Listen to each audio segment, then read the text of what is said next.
तो last episode के and पे हम लोगों ने देखा था योमिंग वैली के एल्डर बहुत ज्यादा परेशान होते हैं और कहते हैं हमारे सबसे जीनियस एल्डर को मार दिया गया, अब हम लोग क्या करेंगे। मुझे तो यहाँ पर कोई मशवरा देने वाला भी नहीं रहा, वही मेरा सबसे ज्यादा जीनियस एल्डर था। साथ ही वो गुस्से के साथ कहते हैं उस जू फैन को मैं नहीं छोड़ूंगा, जैसे ही वो लू फैमिली का बटलर मेरे हाथ में लगेगा मैं उसे मार डालूंगा, मैं उसके टुकड़े टुकड़े कर दूंगा। जैंगमिंग जो कि डर कर वहाँ पर बैठा होता है वो फर्स्ट एल्डर से कहता है फर्स्ट एल्डर अगर आपकी इजाजत हो तो मेरे पास एक आइडिया है, मैं आपको एक आइडिया बताना चाहता हूँ। फर्स्ट एल्डर काफी ज्यादा गुस्सा हो जाते हैं और कहते हैं तुम्हारी हिम्मत कैसे हुई हम एल्डर्स की मीटिंग में बोलने की, तुम इस लायक नहीं हो, दफा हो जाओ यहाँ से। थर्ड एल्डर फर्स्ट एल्डर से कहते हैं एल्डर जरा इसकी बात तो सुन ले, मुझे लगता है कि लड़के की बात सुन लेनी चाहिए क्योंकि ये 7th एल्डर का शागिर्द रह चुका है, मुझे लगता है कि इसके पास भी कोई अच्छा आइडिया होगा। फर्स्ट एल्डर कहते हैं अच्छा ठीक है जल्दी से बताओ तुम्हारे पास कौन सा आइडिया है। जैंगमिंग उनसे कहता है मुझे भी लगता है कि आपको लू फैमिली पर अटैक नहीं करना चाहिए क्योंकि लू फैमिली वालों पर अटैक करने से हमें कुछ भी नहीं मिलेगा। लू फैमिली जू फैन की वजह से है, जितना ज्यादा जू फैन स्ट्रॉन्ग होगा उतनी ज्यादा लू फैमिली स्ट्रॉन्ग होगी, इसलिए हमें जू फैन से निपटना होगा। सबसे पहले हम जू फैन को मारते हैं, लू फैमिली अपने आप खत्म हो जाएगी। फर्स्ट एल्डर उसे कहते हैं अच्छा ठीक है आगे बताओ। जैंगमिंग उसे कहता है जैसा कि रॉयल फैमिली के एम्परर ने हमसे कहा था कि हम लोग फैंगलिन सिटी में नहीं जा सकते और लू फैमिली इस वक्त फैंगलिन सिटी में है, इसलिए हम लोग उनका कुछ नहीं कर सकते। लेकिन मेरी रिसोर्सेज के मुताबिक जू फैन फैंगलिन सिटी में नहीं है, वो फैंगलिन सिटी से बाहर है, हम जू फैन को आसानी से मार सकते हैं। फर्स्ट एल्डर जैंगमिंग से कहते हैं तो फिर ये बताओ हम लोग जू फैन को ढूंढेंगे कैसे और उसे मारेंगे कैसे, क्या इसका भी कोई प्लान है। जैंगमिंग कहता है जी मेरे पास एक प्लान है, आपको बस उसके नाम का एक किल ऑर्डर जारी करना है। योमिंग वैली के नाम से जू फैन के नाम का एक किल ऑर्डर जारी कर दे जिसके सर पर एक बहुत बड़ा इनाम होगा, उसे वांटेड लिस्ट में शामिल कर देते हैं।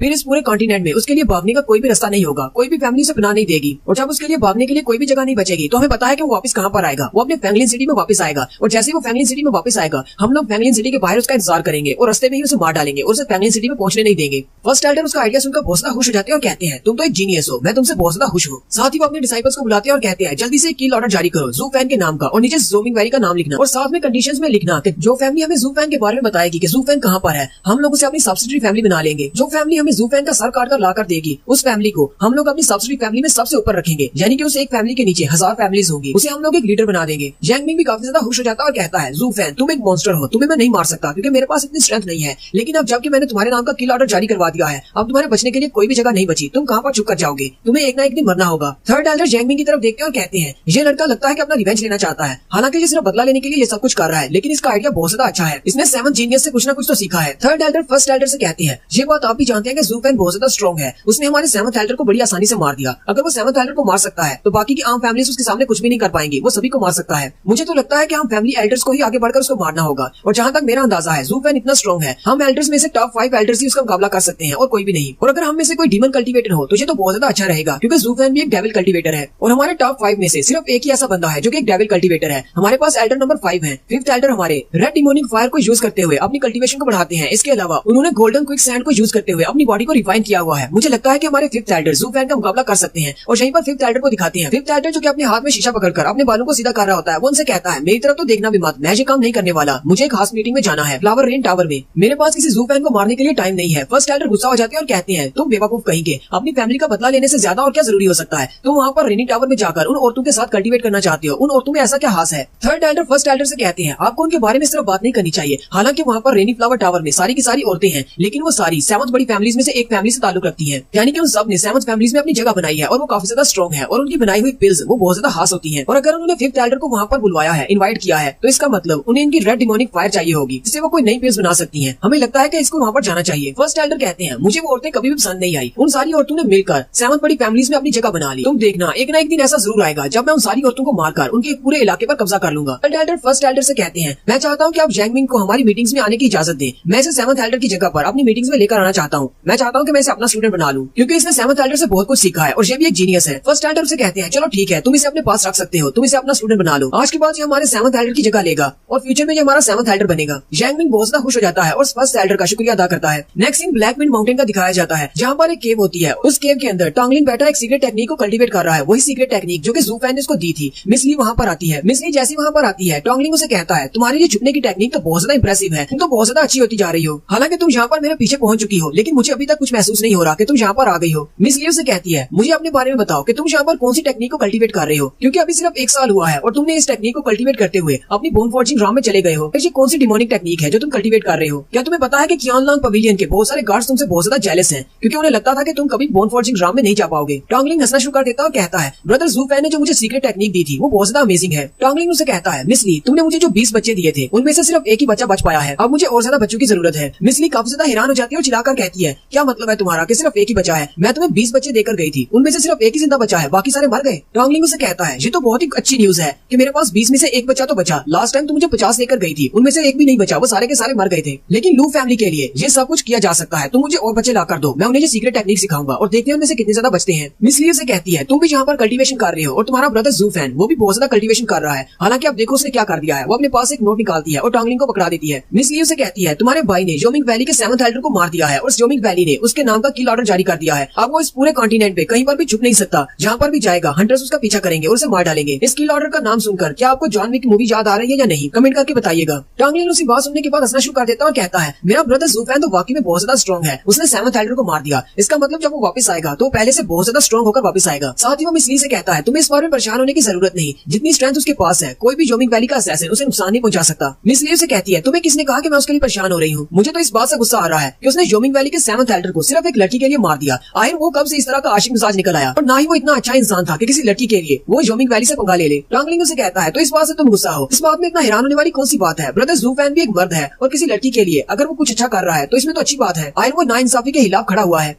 मिस ली उसे कहती है तुम्हें क्या लगता है कि मैं जू फैन को नहीं जानती, वो किसी नाइंसाफी के खिलाफ नहीं खड़ा हुआ, वो सिर्फ उस लड़की को बचा रहा है। और साथ ही वो गुस्से के साथ वहाँ से चली जाती है। टोंगलिंग चिल्लाकर उसे कहता है अच्छा ठीक है, ये बात जाकर मिस जिया को कभी मत बताना कि उसने किसी लड़की के लिए 7th एल्डर को मार दिया है। उसके वहाँ से जाने के बाद टोंगलिंग कहता है लगता है कि लड़की उससे जेलस हो रही है, जबकि जू फैन दूर एक माउंटेन एरिया में खड़ा होता है और चीख मारते हुए कहता है लगता है कि मेरी पीठ पीछे कोई मेरी बुराई कर रहा है। जू फैन के सामने एक बड़ी सी पहाड़ी होती है, जू फैन अपने पंख निकालता है और हवा में उड़ते हुए अपनी डीमन फर्स्ट टेक्निक को यूज करता है जिसका नाम होता है डिमोनिक ड्रैगन रश। वो अपने हाथ पर अपनी की पावर को रिलीज करता है और एक जबरदस्त स्लैश लगाता है। उसकी की पावर से एक ड्रैगन बनता है और वो सामने उस माउंटेन के ऊपर जाकर गिरता है, जिससे वो माउंटेन टुकड़े टुकड़े हो जाती है। फिर साथ ही वो अपनी डीमन सेकंड टेक्निक को यूज करता है जिसका नाम गोस्ट डीमन क्लॉ होता है। वो अपना पंजा बनाकर फिर से एक स्लैश लगाता है और उस माउंटेन के जितने भी टुकड़े होते हैं उन टुकड़ों को और भी ज्यादा छोटे छोटे टुकड़े कर देता है। और साथ ही वो डीमन थर्ड टेक्निक को यूज करता है और एक जबरदस्त चीख मारता है। उसके मुंह से बहुत ही जबरदस्त साउंड वेव्स निकलती है जिससे सामने जितनी भी माउंटेन के टुकड़े बचे होते हैं वो सारे के सारे एक बड़े से धमाके में उड़ जाते हैं। उसकी साउंड वेव्स इतनी ज्यादा पावरफुल होती है कि हवा में उड़ने वाले सारे पंछी उड़ते उड़ते नीचे गिर जाते हैं और गिरकर मर जाते हैं। लेकिन तीनों टेक्निक्स को एक बार में यूज करने की वजह से जू फैन भी काफी ज्यादा एग्जॉस्टेड हो जाता है, यानी कि थक जाता है। जू फैन कहता है इतनी देर तक कल्टीवेट करने और रिफाइन करने के बाद मुझे लगा था कि मैं ये तीनों टेक्निक्स को परफॉर्म कर पाऊंगा। हालांकि अब तो मेरे पास ब्लू फायर की एनर्जी भी है, लेकिन फिर भी मुझे नहीं लगा था कि इन तीनों टेक्निक्स को परफॉर्म करने के बाद मैं इतना ज्यादा थक जाऊंगा, मेरी सारी की सारी एनर्जी जाया हो गई। अब जबकि मैंने जोमिंग वैली के 7th एल्डर को मार दिया है तो मुझे लगता है कि वो लोग किसी न किसी को मुझसे बदला लेने के लिए जरूर भेजेंगे और जिसको भी भेजेंगे वो काफी ज्यादा स्ट्रॉन्ग होगा। इसलिए मुझे भी अपनी स्ट्रेंथ को बढ़ाना होगा, जितनी जल्दी हो सके मुझे अपनी कल्टीवेशन को बढ़ाना है। ऐसा नहीं है कि मेरी फिजिकल बॉडी अच्छी नहीं, मैंने अपनी फिजिकल बॉडी को रिफाइन किया है, मेरी फिजिकल बॉडी परफेक्ट है, बस मेरी की एनर्जी जो है वो एग्जॉस्ट हो जाती है, इस बॉडी के साथ मैच नहीं कर रही क्योंकि मेरा कल्टीवेशन लेवल कम है, इसलिए मेरी जान एनर्जी काफी ज्यादा कम है। जू फैन वहीं पर बैठ जाता है और कहता है अगर मेरे पास की एनर्जी कम है तो इसका मतलब मैं इन तीनों टेक्निक्स को तब तक यूज नहीं कर सकता जब तक कि मेरी जान पाना बनी हो, और अगर मैं तीनों टेक्निक्स को यूज करके अपने दुश्मन को मार भी देता हूँ तो उसके बाद मैं इतना ज्यादा थक जाऊंगा क्योंकि अंडरलिंग्स मुझे मार सकते हैं। बढ़ाने के लिए वहीं पर कल्टीवेट करने के लिए बैठ जाता है। बुक ऑफ एस्पर के एपिसोड 52 की शुरुआत में जू फैन अपने पास से उस एग को निकालता है, स्काईलार्क के उस अंडे को। जू फैन कहता है मुझे इस एरिया में आए हुए पूरा 1 महीना हो चुका है, मैं यहीं पर बैठकर कल्टीवेट कर रहा हूँ। मैंने क्योंकि स्काईलार्क की बॉडी को अपनी उस स्काई रिंग के अंदर रखा था, साथ ही इस अंडे को भी वहीं पर रखा था। ये अंडा वाकई में अभी तक सर्वाइव कर पाया है अपनी माँ की बॉडी से एनर्जी लेकर, लेकिन इस अंडे को हैच करने के लिए मुझे बहुत ज्यादा एनर्जी की जरूरत है। अगर इस अंडे में से अभी बच्चा निकल आता है तो वो जिंदा नहीं रह पाएगा, वो जल्दी ही मर जाएगा। मेरे पास जितनी भी आम सी मेडिसिन है वो इस पर जरा भी काम नहीं कर रही। मुझे लगता है कि इसके लिए किसी ऐसी मेडिसिन की जरूरत है जो कि मुर्दा को भी जिंदा कर दे, लेकिन मुझे ऐसी मेडिसिन कहाँ से मिल सकती है? मुझे किसी ऐसी जगह के बारे में सोचना होगा जहाँ से मुझे ये मेडिसिन मिल जाए। जू फैन अभी वहीं पर बैठा सोच रहा होता है कि उसे पीछे से किसी के चिल्लाने की आवाज आती है। कोई कह रहा होता है सोंगजू जल्दी से ये मैजिकल पिल्स हमें दे दो, नहीं तो हम तुम दोनों को मार डालेंगे। जू फैन उनको गाली देता और कहता है अब यहाँ पर कौन आ गया मेरी कल्टीवेशन में भंग डालने के लिए? मैं पिछले 1 महीने से यहाँ पर इतनी आराम से शांति से बैठा हुआ था, अब अचानक यहाँ पर कौन आ गया? जू फैन उठकर उस तरफ जाता है और देखता है कि कौन है यहाँ पर। और यहाँ पर फिर से फर्स्ट एपिसोड वाला सीन दिखाया जा रहा है। एक लड़की लड़का सामने खड़े होते हैं जबकि कुछ गुंडे उनके सामने खड़े होते हैं और उनसे उनकी मैजिकल पिल्स ले रहे होते हैं। उन्हें उनसे उनकी मैजिकल पिल का फार्मूला चाहिए होता है। जू फैन ऊपर झाड़ियों में छुपकर उनको देख रहा होता है और उनकी बातें सुनना शुरू कर देता है। लड़के के हाथ में तलवार होती है। लड़का उनसे कहता है ये बॉडी फॉर्जिंग पिल हमारी फैमिली का खजाना है, हम लोग ये तुम्हें कभी भी नहीं देंगे। हम लोग इस मैजिकल पिल के फार्मूला को लेकर एक पिल बनाने वाले हैं जिसे हम लोग रेन फ्लावर टावर में लेकर जाने वाले हैं जहाँ पर 100 पिल फेस्टिवल होने वाला है। जू फैन उनकी बातें सुनकर बहुत ज्यादा हैरान हो जाता है और कहता है तो इनके पास बॉडी फॉर्जिंग पिल है और ये पिल फेस्टिवल में जाने वाले हैं। फैन साथ ही हंसना शुरू कर देता है और कहता है मेरे पास तो एक बहुत ही अच्छा मौका है, लगता है कि उस पिल फेस्टिवल से मुझे अपने अंडे के लिए बहुत सारी मेडिसिन मिल सकती हैं। लड़के का नाम सोंग जू होता है जबकि लड़की का नाम सोंग कियान होता है और वो दोनों बहन भाई हैं। के सामने जो मास्टर होता है वो उनसे कहता है तुम दोनों ने अपनी पिल को यूज करते हुए अपनी बॉडी को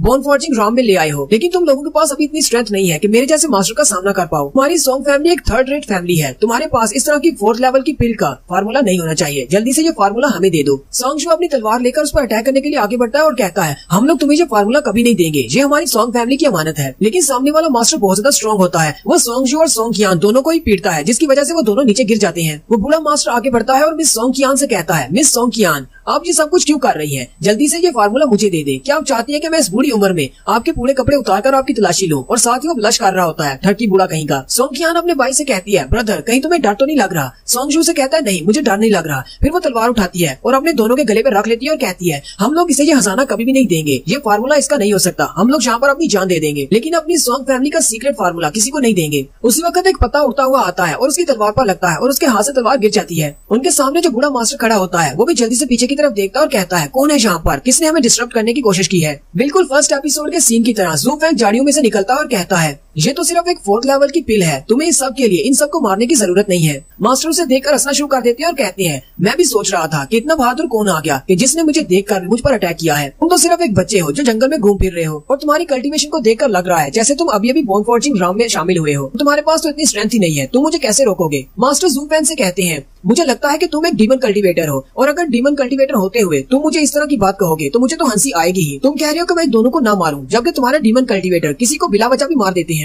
ज़ू फैंग कहता है, मैं यहाँ पर किसी को मारने की बात नहीं कर रहा, मैं तो यहाँ पर बचाने की बात कर रहा हूँ। मैं कह रहा हूँ कि यहाँ पर स्ट्रेंथ की बात हो रही है, मैं इन दोनों को बचाना चाहता हूँ। क्या तुम्हारे पास इतनी स्ट्रेंथ है कि तुम मेरे होते हुए इन दोनों को मार सको? सोंगजू ज़ू फैंग से कहता है, ब्रदर जल्दी से यहाँ से चले जाओ, हमारी वजह से तुम्हें मरने की जरूरत नहीं है, तुम इतने ज्यादा स्ट्रॉन्ग नहीं हो कि मास्टर का सामना कर पाओ। जबकि मास्टर हंसते हुए कहते हैं, बहुत देर हो चुकी है, अब ये यहाँ से भागकर नहीं जा सकता, और वो साथ ही ज़ू फैंग पर अटैक करने के लिए आगे बढ़ते हैं। और ज़ू फैंग से कहते हैं, तुमने अपनी मौत को खुद दावत दी है, तुम्हें क्या पड़ी थी किसी के मामले में आकर टांग अड़ाने की? लेकिन ज़ू फैंग उसके सामने बड़े ही आराम से खड़ा होता है और हल्का सा मुस्कुराता है और साथ ही एक स्लैश लगती है और उसके बाद उस मास्टर का सर कटकर अलग हो जाता है। वो दोनों बहन भाई और साथ ही मास्टर के जितने डिसाइपल्स होते हैं वो सारे भी देखकर बहुत ज्यादा हैरान हो जाते हैं। मास्टर के डिसाइपल कहते हैं, ये तो एक मॉन्स्टर है, और वो डरकर वहाँ से भाग जाते हैं। जबकि ज़ू फैंग भी उस मास्टर को मारने के बाद पीछे की तरफ मुड़ जाता है। ज़ू फैंग अब यहाँ पर अपनी नौटंकी शुरू करने वाला है। वो दोनों बहन भाई आगे बढ़ते हैं और कहते हैं, रुको जरा, हमारी बात तो सुनो। ज़ू फैंग उस लड़की से कहता है, क्या मसला है? वो लड़की ब्लश करते हुए वहीं पर रुक जाती है। सोंगकियान उसे कहती है, मुझे तुम्हारा नाम नहीं पता, क्या तुम मुझे अपना नाम बताओगे? तुमने हम दोनों की जान बचाई है, हमारी सोंग फैमिली तुम्हारे इस एहसान का बदला जरूर चुकाएगी, जल्दी से बताओ तुम्हें क्या चाहिए? ज़ू फैंग उसे इग्नोर करते हुए आगे बढ़ जाता है और कहता है, मुझे तुम लोगों से कुछ भी नहीं चाहिए, मैं यहाँ से जा रहा हूँ। जबकि सोंगकियान सोच रही होती है, अपनी पूरी फैमिली में मैं सबसे ज्यादा खूबसूरत हूँ, सारे लड़के मेरे ऊपर मरते हैं, फिर ये मेरी तरफ देख क्यों नहीं रहा? सोंगकियान फिर से भागती हुई उसके सामने जाकर खड़ी हो जाती है और उसका रास्ता रोक लेती है। ज़ू फैंग उसे कहता है, अब तुम्हें मुझसे क्या कहना है? तुम मेरे रास्ते में क्यों खड़ी हो?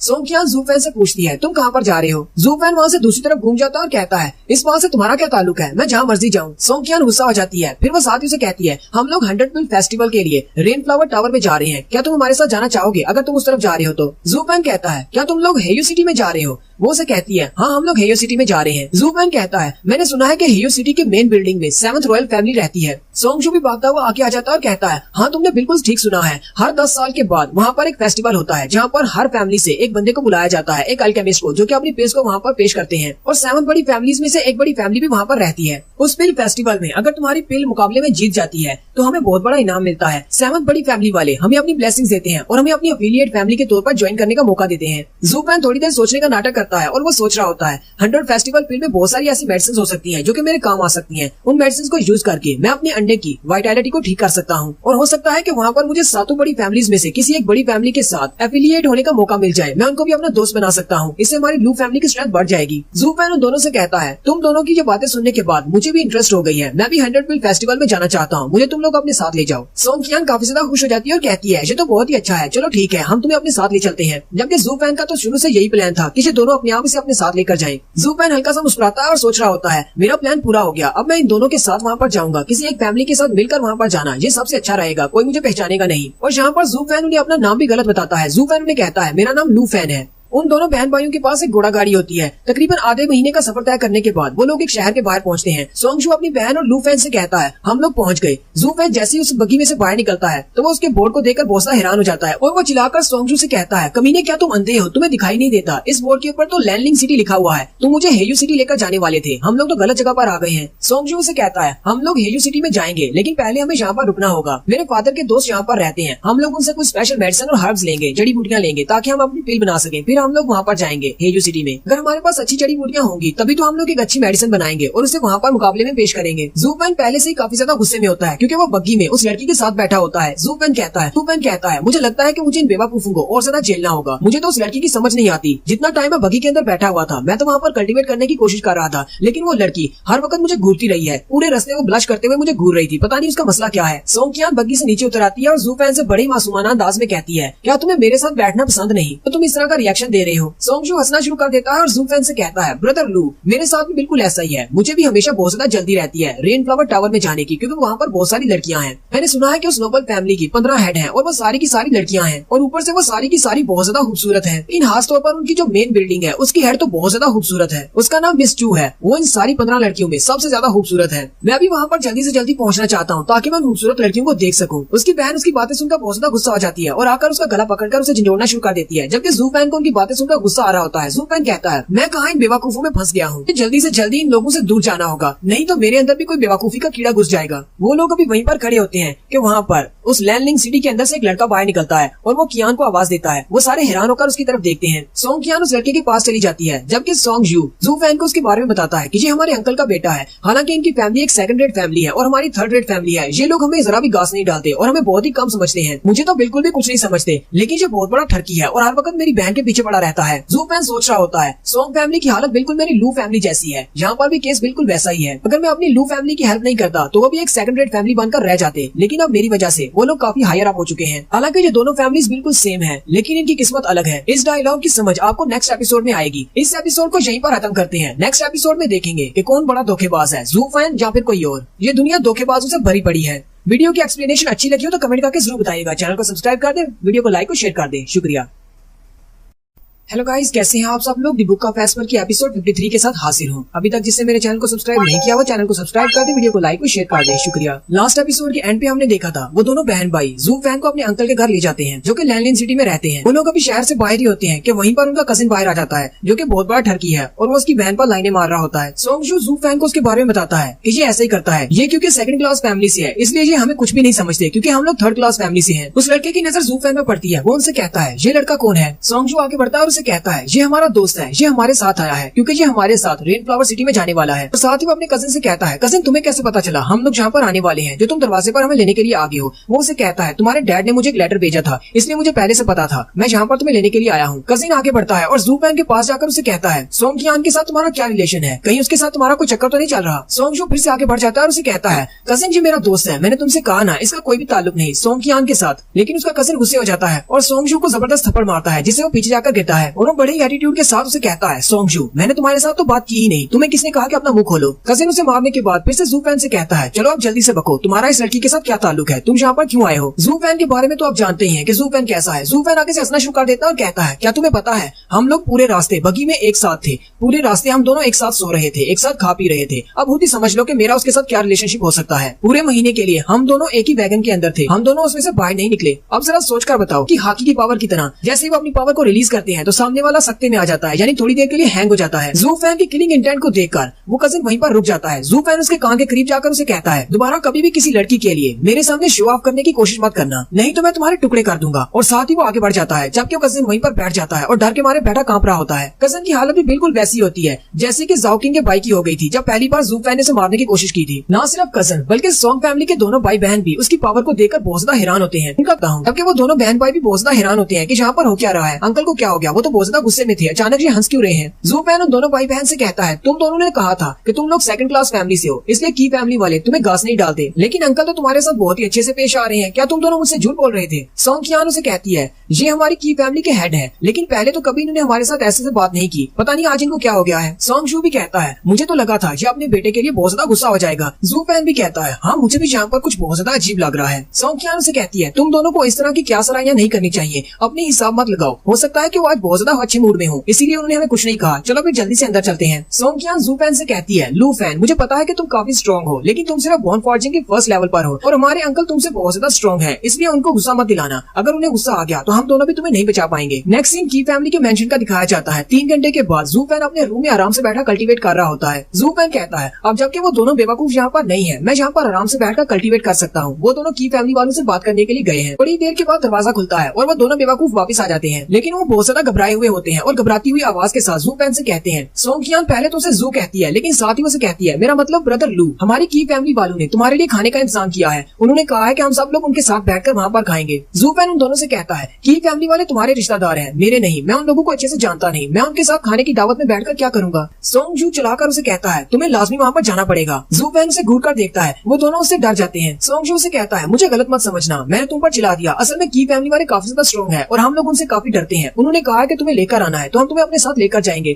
अब उन्होंने दावत दी है तो ये अच्छा नहीं लगेगा अगर तुम वहाँ पर नहीं जाते तो। जू फैन भी उठकर खड़ा हो जाता है और कहता है अच्छा ठीक है, चलो फिर चलते हैं और जाकर दावत खाते हैं। जू फैन उनके आगे आगे चल रहा होता है और कहता है अब तुम दोनों यहाँ पर खड़े क्यों हो, चलो चलो जल्दी करो, मुझे बताओ कहाँ पर जाना है। नेक्स्ट सीन में वो लोग बड़े से हाल में चले जाते हैं जहाँ पर टेबल की फॉर्मेशन कुछ इस तरह की होती है कि जू फैन और इन दोनों बहन भाइयों का टेबल सेंटर में होता है, जबकि एक गोल दायरे की शक्ल में की फैमिली के टेबल्स होते हैं जहाँ पर सारे एल्डर्स बैठे होते हैं। अंकल सॉन्ग उसे देखकर काफी ज्यादा खुश हो जाते हैं और कहते हैं तो तुम यहाँ पर आ गए, चलो जल्दी से आकर बैठ जाओ। जू फैन का तो आपको पता है कि वो कितना बड़ा जीनियस है। जैसे ही हाल में दाखिल होता है उसे समझ आ जाती है कि ये सारे एल्डर्स इसे घेरने की कोशिश में है कि जैसे ही हम लोग सेंटर में बैठेंगे सारे एल्डर्स चारों तरफ से उस पर अटैक कर सकते हैं। जू फैन भी हंसता हुआ जाकर टेबल पर बैठ जाता है और कहता है चलो जो भी हो, अगर ये मुझ पर अटैक भी करते हैं तो ये सारे तो मेरे सामने चोटियां हैं, ये सारे ही मेरे हाथों से मारे जाएंगे। अंकल सॉन्ग जू फैन से कहते हैं मैंने सुना है कि तुम्हारा नाम लू फैन है। इन दोनों बच्चों ने मुझे तुम्हारे बारे में बताया कि तुमने इनकी जान बचाई है, तुम इन्हें सेफली जहाँ पर लेकर आए हो। चलो फिर तुम्हारे नाम का एक जाम पीते हैं। जू फैन के सामने भी एक गिलास रखा होता है। जू फैन कहता है मैं शराब नहीं पीता, मैंने एक अरसा पहले शराब को छोड़ दिया था क्योंकि मेरे जैसे कल्टीवेटर के लिए शराब पीना पॉइजन की तरह है। और मैं मास्टर आपसे भी कहूंगा कि आपको इस शराब को कम पीना चाहिए, वरना आप कुछ ऐसे गलत फैसले कर लेंगे और कुछ ऐसे गलत इंसान के साथ पंगा ले लेंगे जो कि आपके लिए बिल्कुल भी ठीक नहीं, जिससे आपकी पूरी की पूरी फैमिली डिस्ट्रॉय हो सकती है। जू फैन मीठी मीठी बातों में ही उसे धमकी दे देता है। वो सारे एल्डर्स जो कि वहाँ पर बैठे होते हैं वो उसकी बात सुनकर पहले तो हैरान हो जाते हैं। उन्हें पता चल जाता है कि इसे पता चल चुका है कि हम लोग इसे मारने के लिए बैठे हैं। अंकल सॉन्ग उसे कहते हैं आए तुम कहना क्या चाहते हो। जू फैन अपने ग्लास के अंदर जो वाइन होती है उसे टेबल के ऊपर बहा देता है और कहता है चलो अब ये नाटक करना छोड़ दो, मुझे पता है कि तुम सब लोग मेरे ऊपर अटैक करने वाले हो क्योंकि तुम्हें पता है कि मैं कौन हूँ। तुम्हें क्या लगा था कि तुम इस वाइन के अंदर पॉइजन डालोगे और मुझे पता नहीं चलेगा। इस वाइन के अंदर एक पाइथन का जहर है, तुम लोग मुझे मारना चाहते हो। मैंने तो दूर से इसे सूंघ लिया था कि इस वाइन के अंदर पॉइजन है, तुम्हें पता नहीं कि तुमने किसके साथ पंगा ले लिया है। अंकल सॉन्ग से कहते हैं चलो फिर ठीक है, हमें पता है कि तुम जू फैन हो और तुमने 7th एल्डर को मारा है। योमिंग वैली वालों ने तुम्हारे नाम का किल ऑर्डर जारी किया है, यानी कि पूरे कॉन्टिनेंट में तुम्हारा शिकार किया जाएगा। तो इससे पहले कि कोई और तुम्हें मार डाले तो क्यों ना हम लोग तुम्हें मार दें। तुम्हें शायद पता नहीं कि तुम्हें मारने पर हमें योमिंग वैली से कितना बड़ा इनाम मिलने वाला है। और साथ ही वो अपने एल्डर्स से कहते हैं जल्दी से आगे बढ़ो और जू फैन को मार डालो। वो सारे एल्डर्स अपनी अपनी जगह पर ऊपर की तरफ जंप करते हैं और अपनी पावर्स को रिलीज करते हुए जू फैन पर अटैक कर देते हैं। जू फैन वाले टेबल पर एक जबरदस्त धमाका होता है। जैसे वहाँ से धुआं हटता है वो सारे लोग वहाँ पर देखते हैं कि क्या जू फैन मर गया या नहीं, लेकिन वहाँ पर कुछ भी नहीं होता। वो सारे उसे ढूंढना शुरू कर देते हैं आखिर जू फैन कहाँ पर चला गया। उसी वक्त जू फैन के हंसने की आवाज आती है। जू फैन ने उनके एक एल्डर के सर पर अपना हाथ रखा होता है और अपने ब्लडी बेबी को उसकी बॉडी के अंदर घुसाकर उसकी सोल को चोरी कर लेता है, जिससे वो एल्डर वहीं पर मर जाता है। जू फैन उसे मारने के बाद कहता है तो ये तुम्हारा पहला एल्डर था, अब बाकियों की बारी है। अंकल सॉन्ग उसे कहते हैं तुम तो वाकई में बहुत ज्यादा पावरफुल हो, हमने तो सिर्फ सुना था कि तुम एक बहुत बड़े मॉन्स्टर हो जिसने 7th एल्डर को मार डाला, अब हमने देख भी लिया है। जू फैन उनसे कहता है अगर तुमने देख लिया है कि मैं कितना ज्यादा स्ट्रॉन्ग हूँ तो फिर ये बेवकूफी क्यों कर रहे हो, क्यों मेरे हाथों से मरना चाहती हो। योमिंग वैली के एल्डर्स मुझे नहीं मार पाए तो तुम्हें क्या लगता है तुम मुझे मार सकते हो। अंकल सॉन्ग उसकी बात नहीं सुनते और उस पर अटैक करने के लिए आगे बढ़ते हैं और कहते हैं जितने ज्यादा पावरफुल तुम होगे उतना ज्यादा हमें ज्यादा इनाम मिलेगा तुम्हें मारने पर। जू फैन उसे कहता है तुम्हें तो पता ही नहीं तुम क्या कर रहे हो। जैसे वो पंच मारने के लिए उसके करीब पहुंचते हैं जू फैन भी आगे से अपना पंच मारता है और दोनों के पंचेस आपस में टकराते हैं। पंचेस के टकराने की वजह से अंकल पीछे की तरफ गिर जाते हैं और साथ ही उनके हाथ की तरफ दिखाते हैं। बेचारे अंकल सॉन्ग की सारी उंगलियां टूट जाती है। अंकल पीछे दीवार के साथ जाकर गिरते हैं और कहते हैं तुम हो क्या चीज, तुम्हारी बॉडी इतनी ज्यादा हार्ड है, तुम कोई इंसान नहीं, तुम एक मॉन्स्टर हो। जू फैन उन सबसे कहता है इस बात से तुम्हें फर्क नहीं पड़ना चाहिए कि मैं एक इंसान हूँ या फिर मॉन्स्टर,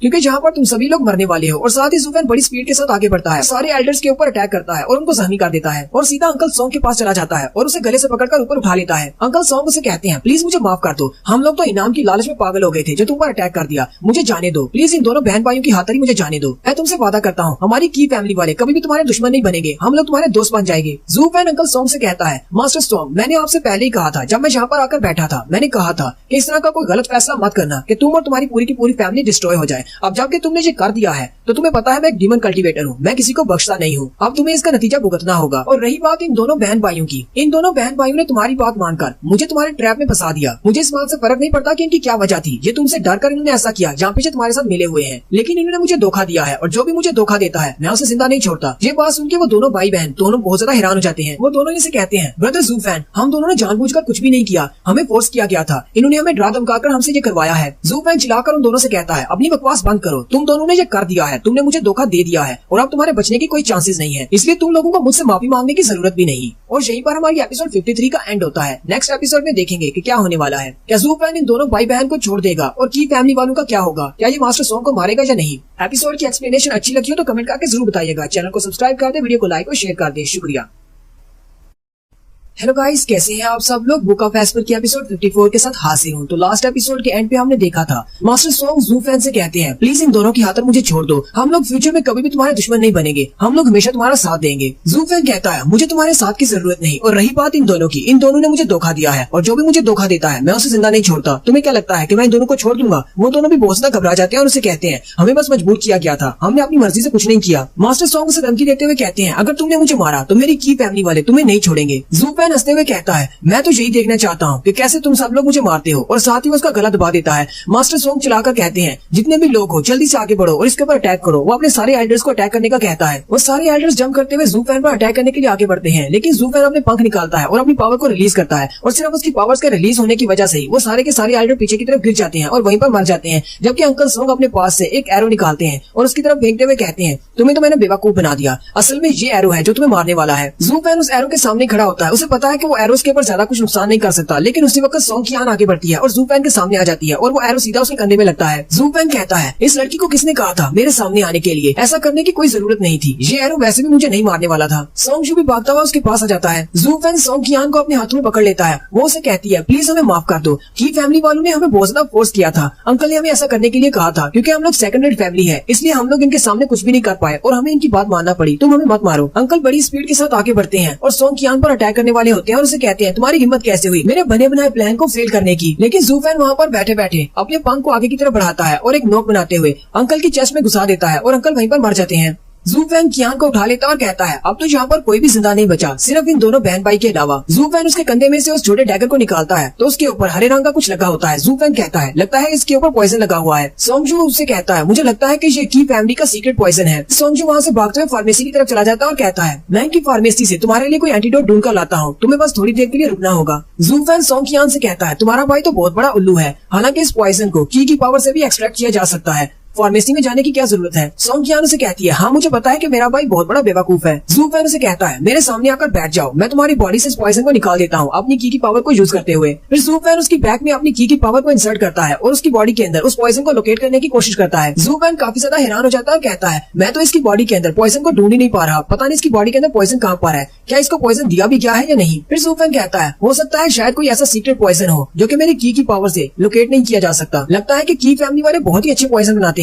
ज़ूफैन कहता है, मुझे नहीं लगता कि मेरी की पावर से मैं तुम्हारी बॉडी से पॉइजन को निकाल पाऊंगा, इसलिए मुझे दूसरे मेथड को यूज करना होगा, मुझे मुंह लगाकर चूसना पड़ेगा। सोंग कियान शर्माते हुए उससे कहती है, क्या तुम वाकई में ऐसा करने वाले हो? ज़ूफैन कहता, हाँ मुझे करना पड़ेगा, तुम्हारी बॉडी से पॉइजन को निकालना जरूरी है। सोंग कियान उसे कहती है, चलो फिर ठीक है, तुम्हारा बहुत बहुत शुक्रिया। वो अपना कंधा उसके सामने करती है। ज़ूफैन उसके कंधे पे मुंह लगाता है और उसके कंधे से ब्लड को चूस कर थूक देता है, लेकिन उसी वक्त दिखाते हैं कि की फैमिली के एक बिग एल्डर यानी कि उनके ग्रैंडपा वो दरवाजे के पास छुपकर देख रहे होते हैं। ज़ूफैन उसका काफी सारा ब्लड चूस कर थूक देता है और कहता है, लगता है कि तुम्हारी बॉडी से अब सारा पॉइजन निकल चुका है, अब तुम खतरे से बाहर हो। सोंग कियान फिर से उसका शुक्रिया अदा करती है। ज़ूफैन उसे कहता है, जाओ जाकर अपने भाई को ढूंढो और यहाँ से निकल जाओ। जबकि साथ ही ज़ूफैन सोच रहा होता है, मैंने पहले भी पॉइजन वाले ब्लड को चेक किया है, लेकिन उसका टेस्ट ऐसा नहीं होता, वो तो बहुत ज्यादा क्रिंची होता है और बहुत ज्यादा कड़वा होता है, लेकिन इसका ब्लड तो बहुत ज्यादा मीठा है, ऐसे लगता है जैसे ये बिल्कुल नॉर्मल ब्लड है, इसके अंदर पॉइजन है ही नहीं। लेकिन साथ ही ज़ूफैन अपने हाथों की तरफ देखता और कहता है, ये मुझे क्या हो रहा है, मेरे तो अपने हाथों पर, मेरे अपना बॉडी पर कंट्रोल नहीं रहा, क्या मुझे पॉइजन दिया गया है या फिर उसकी बॉडी से पॉइजन को चूसते हुए मेरी बॉडी के अंदर पॉइजन चला गया है? और साथ ही ज़ूफैन नीचे गिर जाता है। उसी वक्त सोंग कियान को दिखाते हैं जो कि किसी को इशारा करती है। ज़ूफैन अपने ऊपर की तरफ देखता है तो उसके ऊपर एक पिंजरा आकर गिरता है। वो पिंजरा एक 4th लेवल का स्पिरिट वेपन होता है, डिफेंसिव स्पिरिट वेपन। ज़ूफैन उस पिंजरे के अंदर कैद हो जाता है। उसी वक्त दरवाजे के पीछे छुपे हुए बिग एल्डर वो भी हंसते हुए अंदर आ जाते हैं और उनके साथ और भी बहुत सारे एल्डर्स होते हैं। बिग एल्डर बाहर आ जाते हैं और ज़ूफैन से कहते हैं, मुझे नहीं लगा था कि तुम्हें इतनी आसानी से पकड़ा जा सकता है, लेकिन तुम तो हमारे जाल में फंस गए, अब तुम इस पिंजरे के अंदर से कभी नहीं निकल पाओगे। ये पिंजरा हमारी फैमिली का सबसे कीमती ट्रेजर है, ये एक 4th लेवल का मैजिक वेपन है। ज़ूफैन भी बिग एल्डर की तरफ देखता और कहता है, ये तो की फैमिली का टियानशान राउंड का मास्टर है। सोंग कियान जल्दी से बिग एल्डर के पास चली जाती है। मास्टर उसे कहते हैं, सोंग सोंगकियान, तुमने और तुम्हारे भाई ने बहुत ही अच्छी एक्टिंग की है, तुम बहुत ज्यादा अच्छे होते जा रहे हो। सोंगकियान अंकल से कहती है, आपका बहुत बहुत शुक्रिया जो आपने मेरी इतनी ज्यादा तारीफ कर दी। ज़ूफेन सोंगकियान की तरफ देखता और कहता है, तो सारा प्लान इसी का था। बिग एल्डर हंसते हुए ज़ूफेन से कहते हैं, क्या तुम्हें अभी तक समझ नहीं आई कि तुम्हें पॉइजन कैसे दिया गया? थोड़ी देर पहले मेरे बेटे ने जो तुम्हारे ऊपर एक डैगर फेंका था, उसके ऊपर कोई भी पॉइजन नहीं लगा हुआ था, उसके ऊपर तो बस ग्रीन कलर की कोटिंग थी, जिसकी वजह से तुम्हें लगा शायद उसके ऊपर पॉइजन है और वो इसकी बॉडी के अंदर चला गया है, लेकिन असल में पॉइजन तो इसके कंधे पर लगा हुआ था। जब तुमने इसके कंधे पर से ब्लड को चूसने के लिए अपना मुंह लगाया था, तब वो पॉइजन तुम्हारे मुंह के अंदर चला गया। और साथ ही बिग एल्डर उनके साथ बाकी के एल्डर भी हंसना शुरू कर देते हैं। अंकल सोंग का बेटा भी वहीं पर होता है। वो कहता है, तुम्हारी हिम्मत कैसे हुई मेरे डैड को मारने की? तुमने मेरे डैड को मारा है, मैं अपनी डैड की मौत का बदला तुमसे जरूर लूंगा। ज़ूफेन उनसे कहता है, मैंने इस दुनिया में बहुत सारे ऐसे बेगैरत किस्म के इंसान देखे हैं, लेकिन तुम जैसा बेशर्म इंसान मैंने कभी नहीं देखा। तुम्हारी की फैमिली तो सारी की सारी बेशर्म है। अगर मैं गलत नहीं हूँ तो जहाँ पर जितने भी एल्डर्स को मैंने मारा है वो सभी एक जाल के तौर पर थे। तुम सब ने उनको यूज किया मुझे यहाँ पर फंसाने के लिए। तुम सब लोगों को पहले से पता था कि वो सारे लोग मेरा मुकाबला नहीं कर सकते और वो मेरे हाथों से मारे जाएंगे, फिर भी तुम लोगों ने उन्हें यहाँ पर भेजा। तुमने तो अपने बेटे को ही सैक्रिफाइस कर दिया और तुमने अपने बाप को। बिग एल्डर हंसते हुए कहते हैं, तो इस बात से क्या फर्क पड़ता है कि मैंने अपने बेटे को सैक्रिफाइस कर दिया? अगर हम अपने बेटे को सैक्रिफाइस करके योमिंग वैली की तरफ से एक हेड फैमिली बन सकते हैं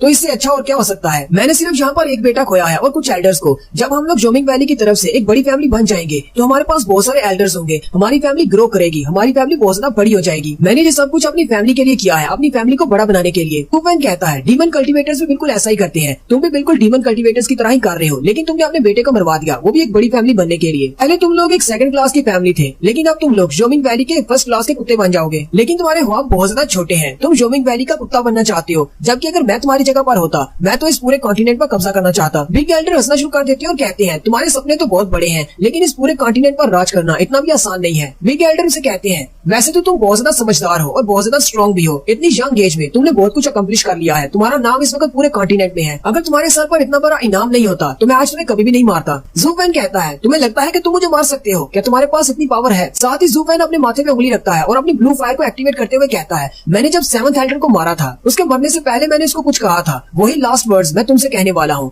जब हमारे पास एब्सोल्यूट पावर होती है तब तुम्हारे ट्रिक्स और ट्रैप्स हमारे सामने बिल्कुल बेकार हैं। ज़ूफेन उसके पिंजरे के अंदर उठकर खड़ा हो जाता है और अपनी ब्लू फायर को रिलीज करते हुए कहता है, तुम्हारे ये सारे ट्रैप्स मुझे रोक नहीं पाएंगे क्योंकि मेरे पास एब्सोल्यूट पावर है। वो सारे लोग ज़ूफेन को उठकर खड़ा होते हुए देखकर बहुत ज्यादा हैरान हो जाते हैं और कहते हैं, इसकी बॉडी के अंदर तो पॉइजन था, इसे यहाँ से उठना नहीं चाहिए था, और इसके माथे पर जो ब्लू लाइट कैसी है? क्या इसने अपनी इस ब्लू फायर की मदद से अपनी बॉडी के अंदर से पॉइजन को क्योर कर लिया है? बिग एल्डर अपने साथियों से कहते हैं, तुम सब लोगों को परेशान होने की जरूरत नहीं, वो लड़का अभी भी मेरे 4th ग्रेड के मैजिकल वेपन के अंदर ट्रैप है, वो हम पर अटैक नहीं कर पाएगा, वो वहाँ से कभी नहीं निकल पाएगा। लेकिन उसी वक्त पलक झपकने की स्पीड से ज़ूफेन बिग एल्डर के पीछे होता है और उसका हाथ उसके सर के करीब होता है। साथ ही नेक्स्ट सीन में ज़ूफेन उसके सर को उखाड़ देता है, यानी कि उसका काम तमाम। ज़ूफेन बिग एल्डर के सर को अपने हाथ में पकड़कर खड़ा होता है और उन सब की तरफ देखता है। वो सारे इतने ज्यादा घबरा जाते हैं और ज़ूफेन की तरफ को देखकर कहते हैं, ये तो एक मॉन्स्टर है, ये एक डेविल है। बाकी के एल्डर्स सोंगशू के कजन से कहते हैं, यंग मास्टर आप यहाँ से चले जाएं, हम इसे यहाँ पर रोक कर रखते हैं, आप जल्दी से यहाँ से भाग जाएं। कजिन और वो दोनों बहन भाई भागना शुरू कर देते हैं, जबकि वो एल्डर ज़ूफेन को वहाँ पर रोक कर रखते हैं। लेकिन ज़ूफेन सिर्फ चंद ही सेकंड्स में उन बाकी के एल्डर्स को भी मार देता है। ज़ूफेन कहता है, सिर्फ आधे महीने की कल्टीवेशन के बाद मेरे स्किल्स तो पहले से भी ज्यादा इवॉल्व हो चुके हैं, अब तो मैं पहले से भी ज्यादा स्ट्रॉन्ग हो चुका हूँ। फिर ज़ूफेन दरवाजे की तरफ देखता और कहता है, यहाँ का काम तो खत्म हो गया, लेकिन अभी 3 चूहे और हैं जिन्हें मुझे खत्म करना है, क्योंकि मैं यहाँ से किसी को भी भागने नहीं दे सकता। उन सब की मौत तय है क्योंकि वो तीनों शहर से बाहर भाग जाते हैं और वो भागते हुए कह रहे होते हैं, हमें यहाँ पर मरना नहीं है, और वो तीनों बहुत ज्यादा घबराए हुए होते हैं। उसी वक्त ज़ूफेन का ब्लडी बेबी सबसे पहले कजिन की बॉडी के आर पार होता है और वो कजिन वहीं पर मर जाता है। बाकी के दोनों भाई बहन वहीं पर रुक जाते हैं। ज़ूफेन भी उड़ता हुआ वहीं पर आ जाता है। ज़ूफेन उनसे कहता है, तुम लोग तो भागने में उस्ताद हो, तुम्हारी स्पीड तो काफी ज्यादा है। सोंगकियान जल्दी से ज़ूफेन के सामने घुटने टेक देती है और कहती है, प्लीज मुझे माफ कर दो, हम लोग एक 3rd क्लास फैमिली से हैं, हम लोग ने ये जानबूझकर नहीं किया,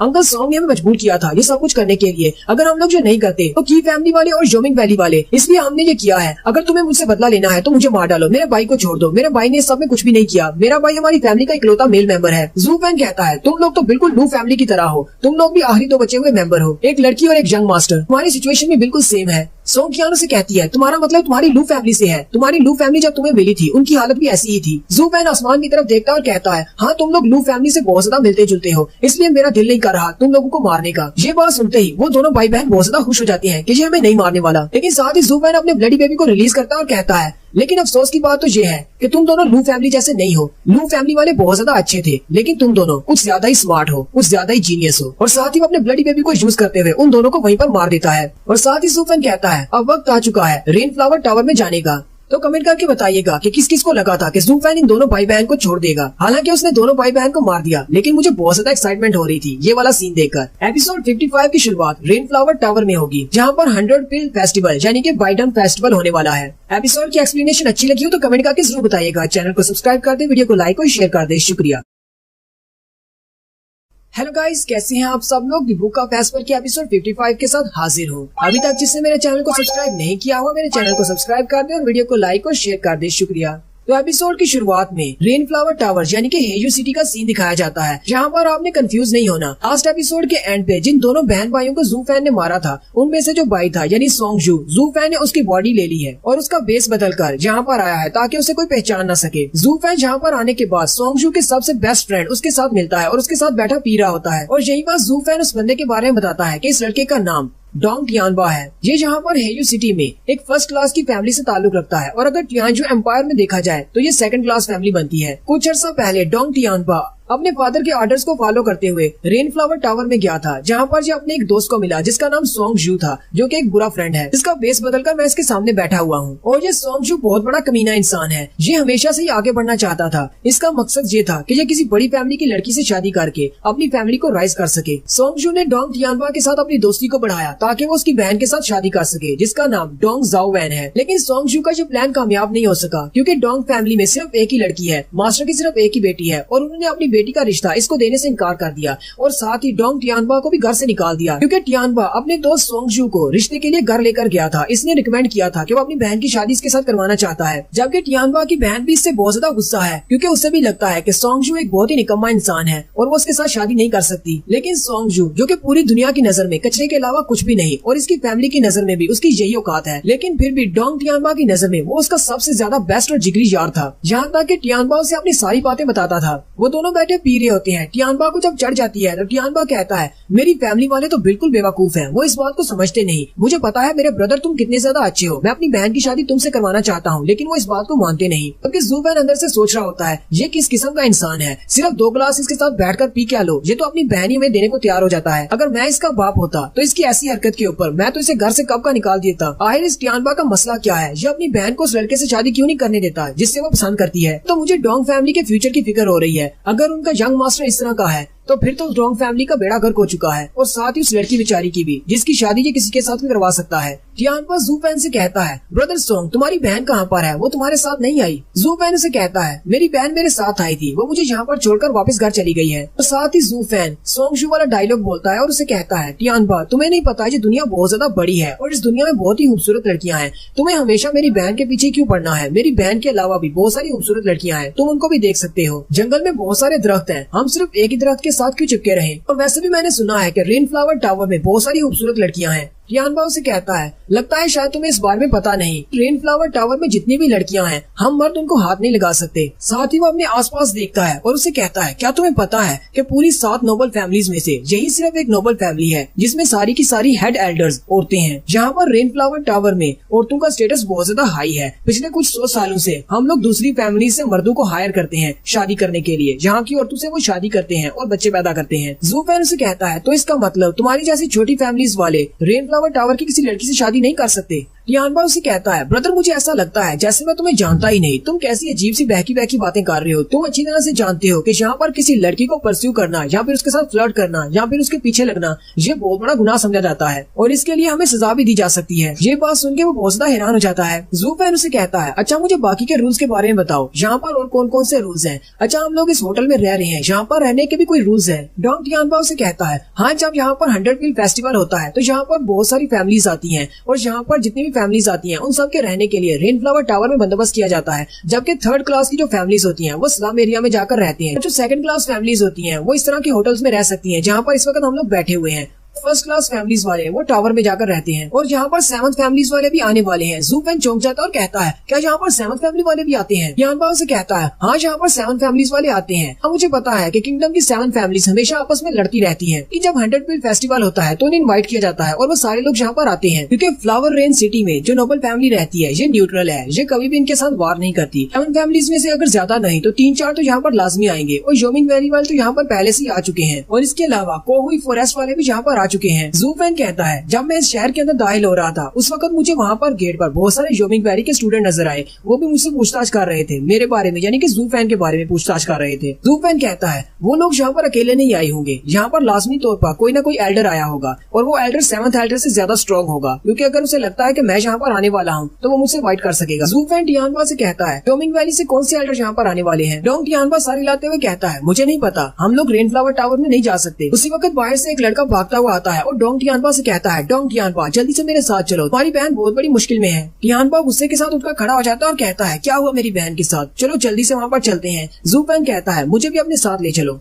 डोंग टियानबा जल्दी से लोगों के रश में से होता हुआ अपनी बहन के पास चला जाता है। उसकी बहन जमीन पर बैठी होती है जबकि इर्द गिर्द बहुत सारे लोग जमा होते हैं, जबकि वहीं पर रेनफ्लावर टावर की एक लड़की भी खड़ी होती है। टियानबा भागता हुआ अपनी बहन के पास आता है और उसे कहता है तुम्हारे साथ ये सब कुछ किसने किया है। जाओ बहन अपने भाई से कहती है टियानबा छोड़ो इनको, हम लोग घर चलते हैं। लेकिन जैसे ही वो वहाँ से जाने लगती है वो लड़की जिसका नाम डैन डैन है वो चिल्लाकर उसे कहती है तुम्हें किसने इजाजत दी यहाँ से जाने की, यहीं पर बैठी रहो। मैंने तुमसे कहा था कि 100 थप्पड़ अपने चेहरे पर मारने हैं, लेकिन तुमने अभी तक सिर्फ 30 मारे हैं। पूरे के पूरे 100 करो और उसके बाद जा सकती हो। मुझे इस बात से फर्क नहीं पड़ता कि तुम कौन हो, अगर मुझे इस बारे में पता चल गया कि तुम किस फैमिली से हो तो मैं तुम्हारी पूरी की पूरी फैमिली को मरवा दूंगी। ये बात सुनते ही जाओ वैन बहुत ज्यादा घबरा जाती है और अपने चेहरे पर थप्पड़ मारना शुरू कर देती है। टियानबा उसे रोकते हुए कहता है जाओ वैन रुक जाओ, ये तुम क्या कर रही हो, मुझे बताओ तो सही यहाँ पर हुआ क्या है, आखिर मसला क्या है। जाओ वैन रोते हुए अपने भाई से कहती है ये सारी मेरी गलती है, असल में मैं बाजार में कुछ खरीदने के लिए आई थी, वहाँ पर एक ज्वेलरी पर मेरी नजर पड़ी और वो मुझे पसंद आ गई, लेकिन साथ ही डैन डैन भी यहाँ पर आ गई और इसको भी वो पसंद आ गई। टियानबा चिल्लाते हुए डैन डैन से कहता है मेरी बहन ने उस ज्वेलरी को पहले देखा था, एक तो तुमने मेरी बहन के हाथ से वो ज्वेलरी छीन ली है और ऊपर से तुम इसी को सजा दे रही हो। डैन डैन उसे कहती है मैंने इसे पहले ही कहा था कि ये ज्वेलरी मुझे पसंद है और मुझे दे दे, लेकिन इसने रेजिस्ट करने की कोशिश की, लेकिन जब मैंने इसके साथ थोड़ी सी जोर जबरदस्ती की फिर इसने ये ज्वेलरी मुझे दी। ये बात मुझे बिल्कुल भी पसंद नहीं आई, इस लड़की ने मेरा मूड बहुत ज्यादा खराब कर दिया है। इस लड़की को थोड़ा सा डिसिप्लिन सीखने की जरूरत है, इसे नहीं पता कि मैं रेनफ्लावर टावर की एक नोबल लेडी हूँ। डोंग फैमिली के लोग बहुत ज्यादा गुस्सा हो जाते हैं जबकि जू फैन भी वहीं पर खड़ा देख रहा होता है। डोंग टियानबा बहुत ज्यादा गुस्सा हो जाता है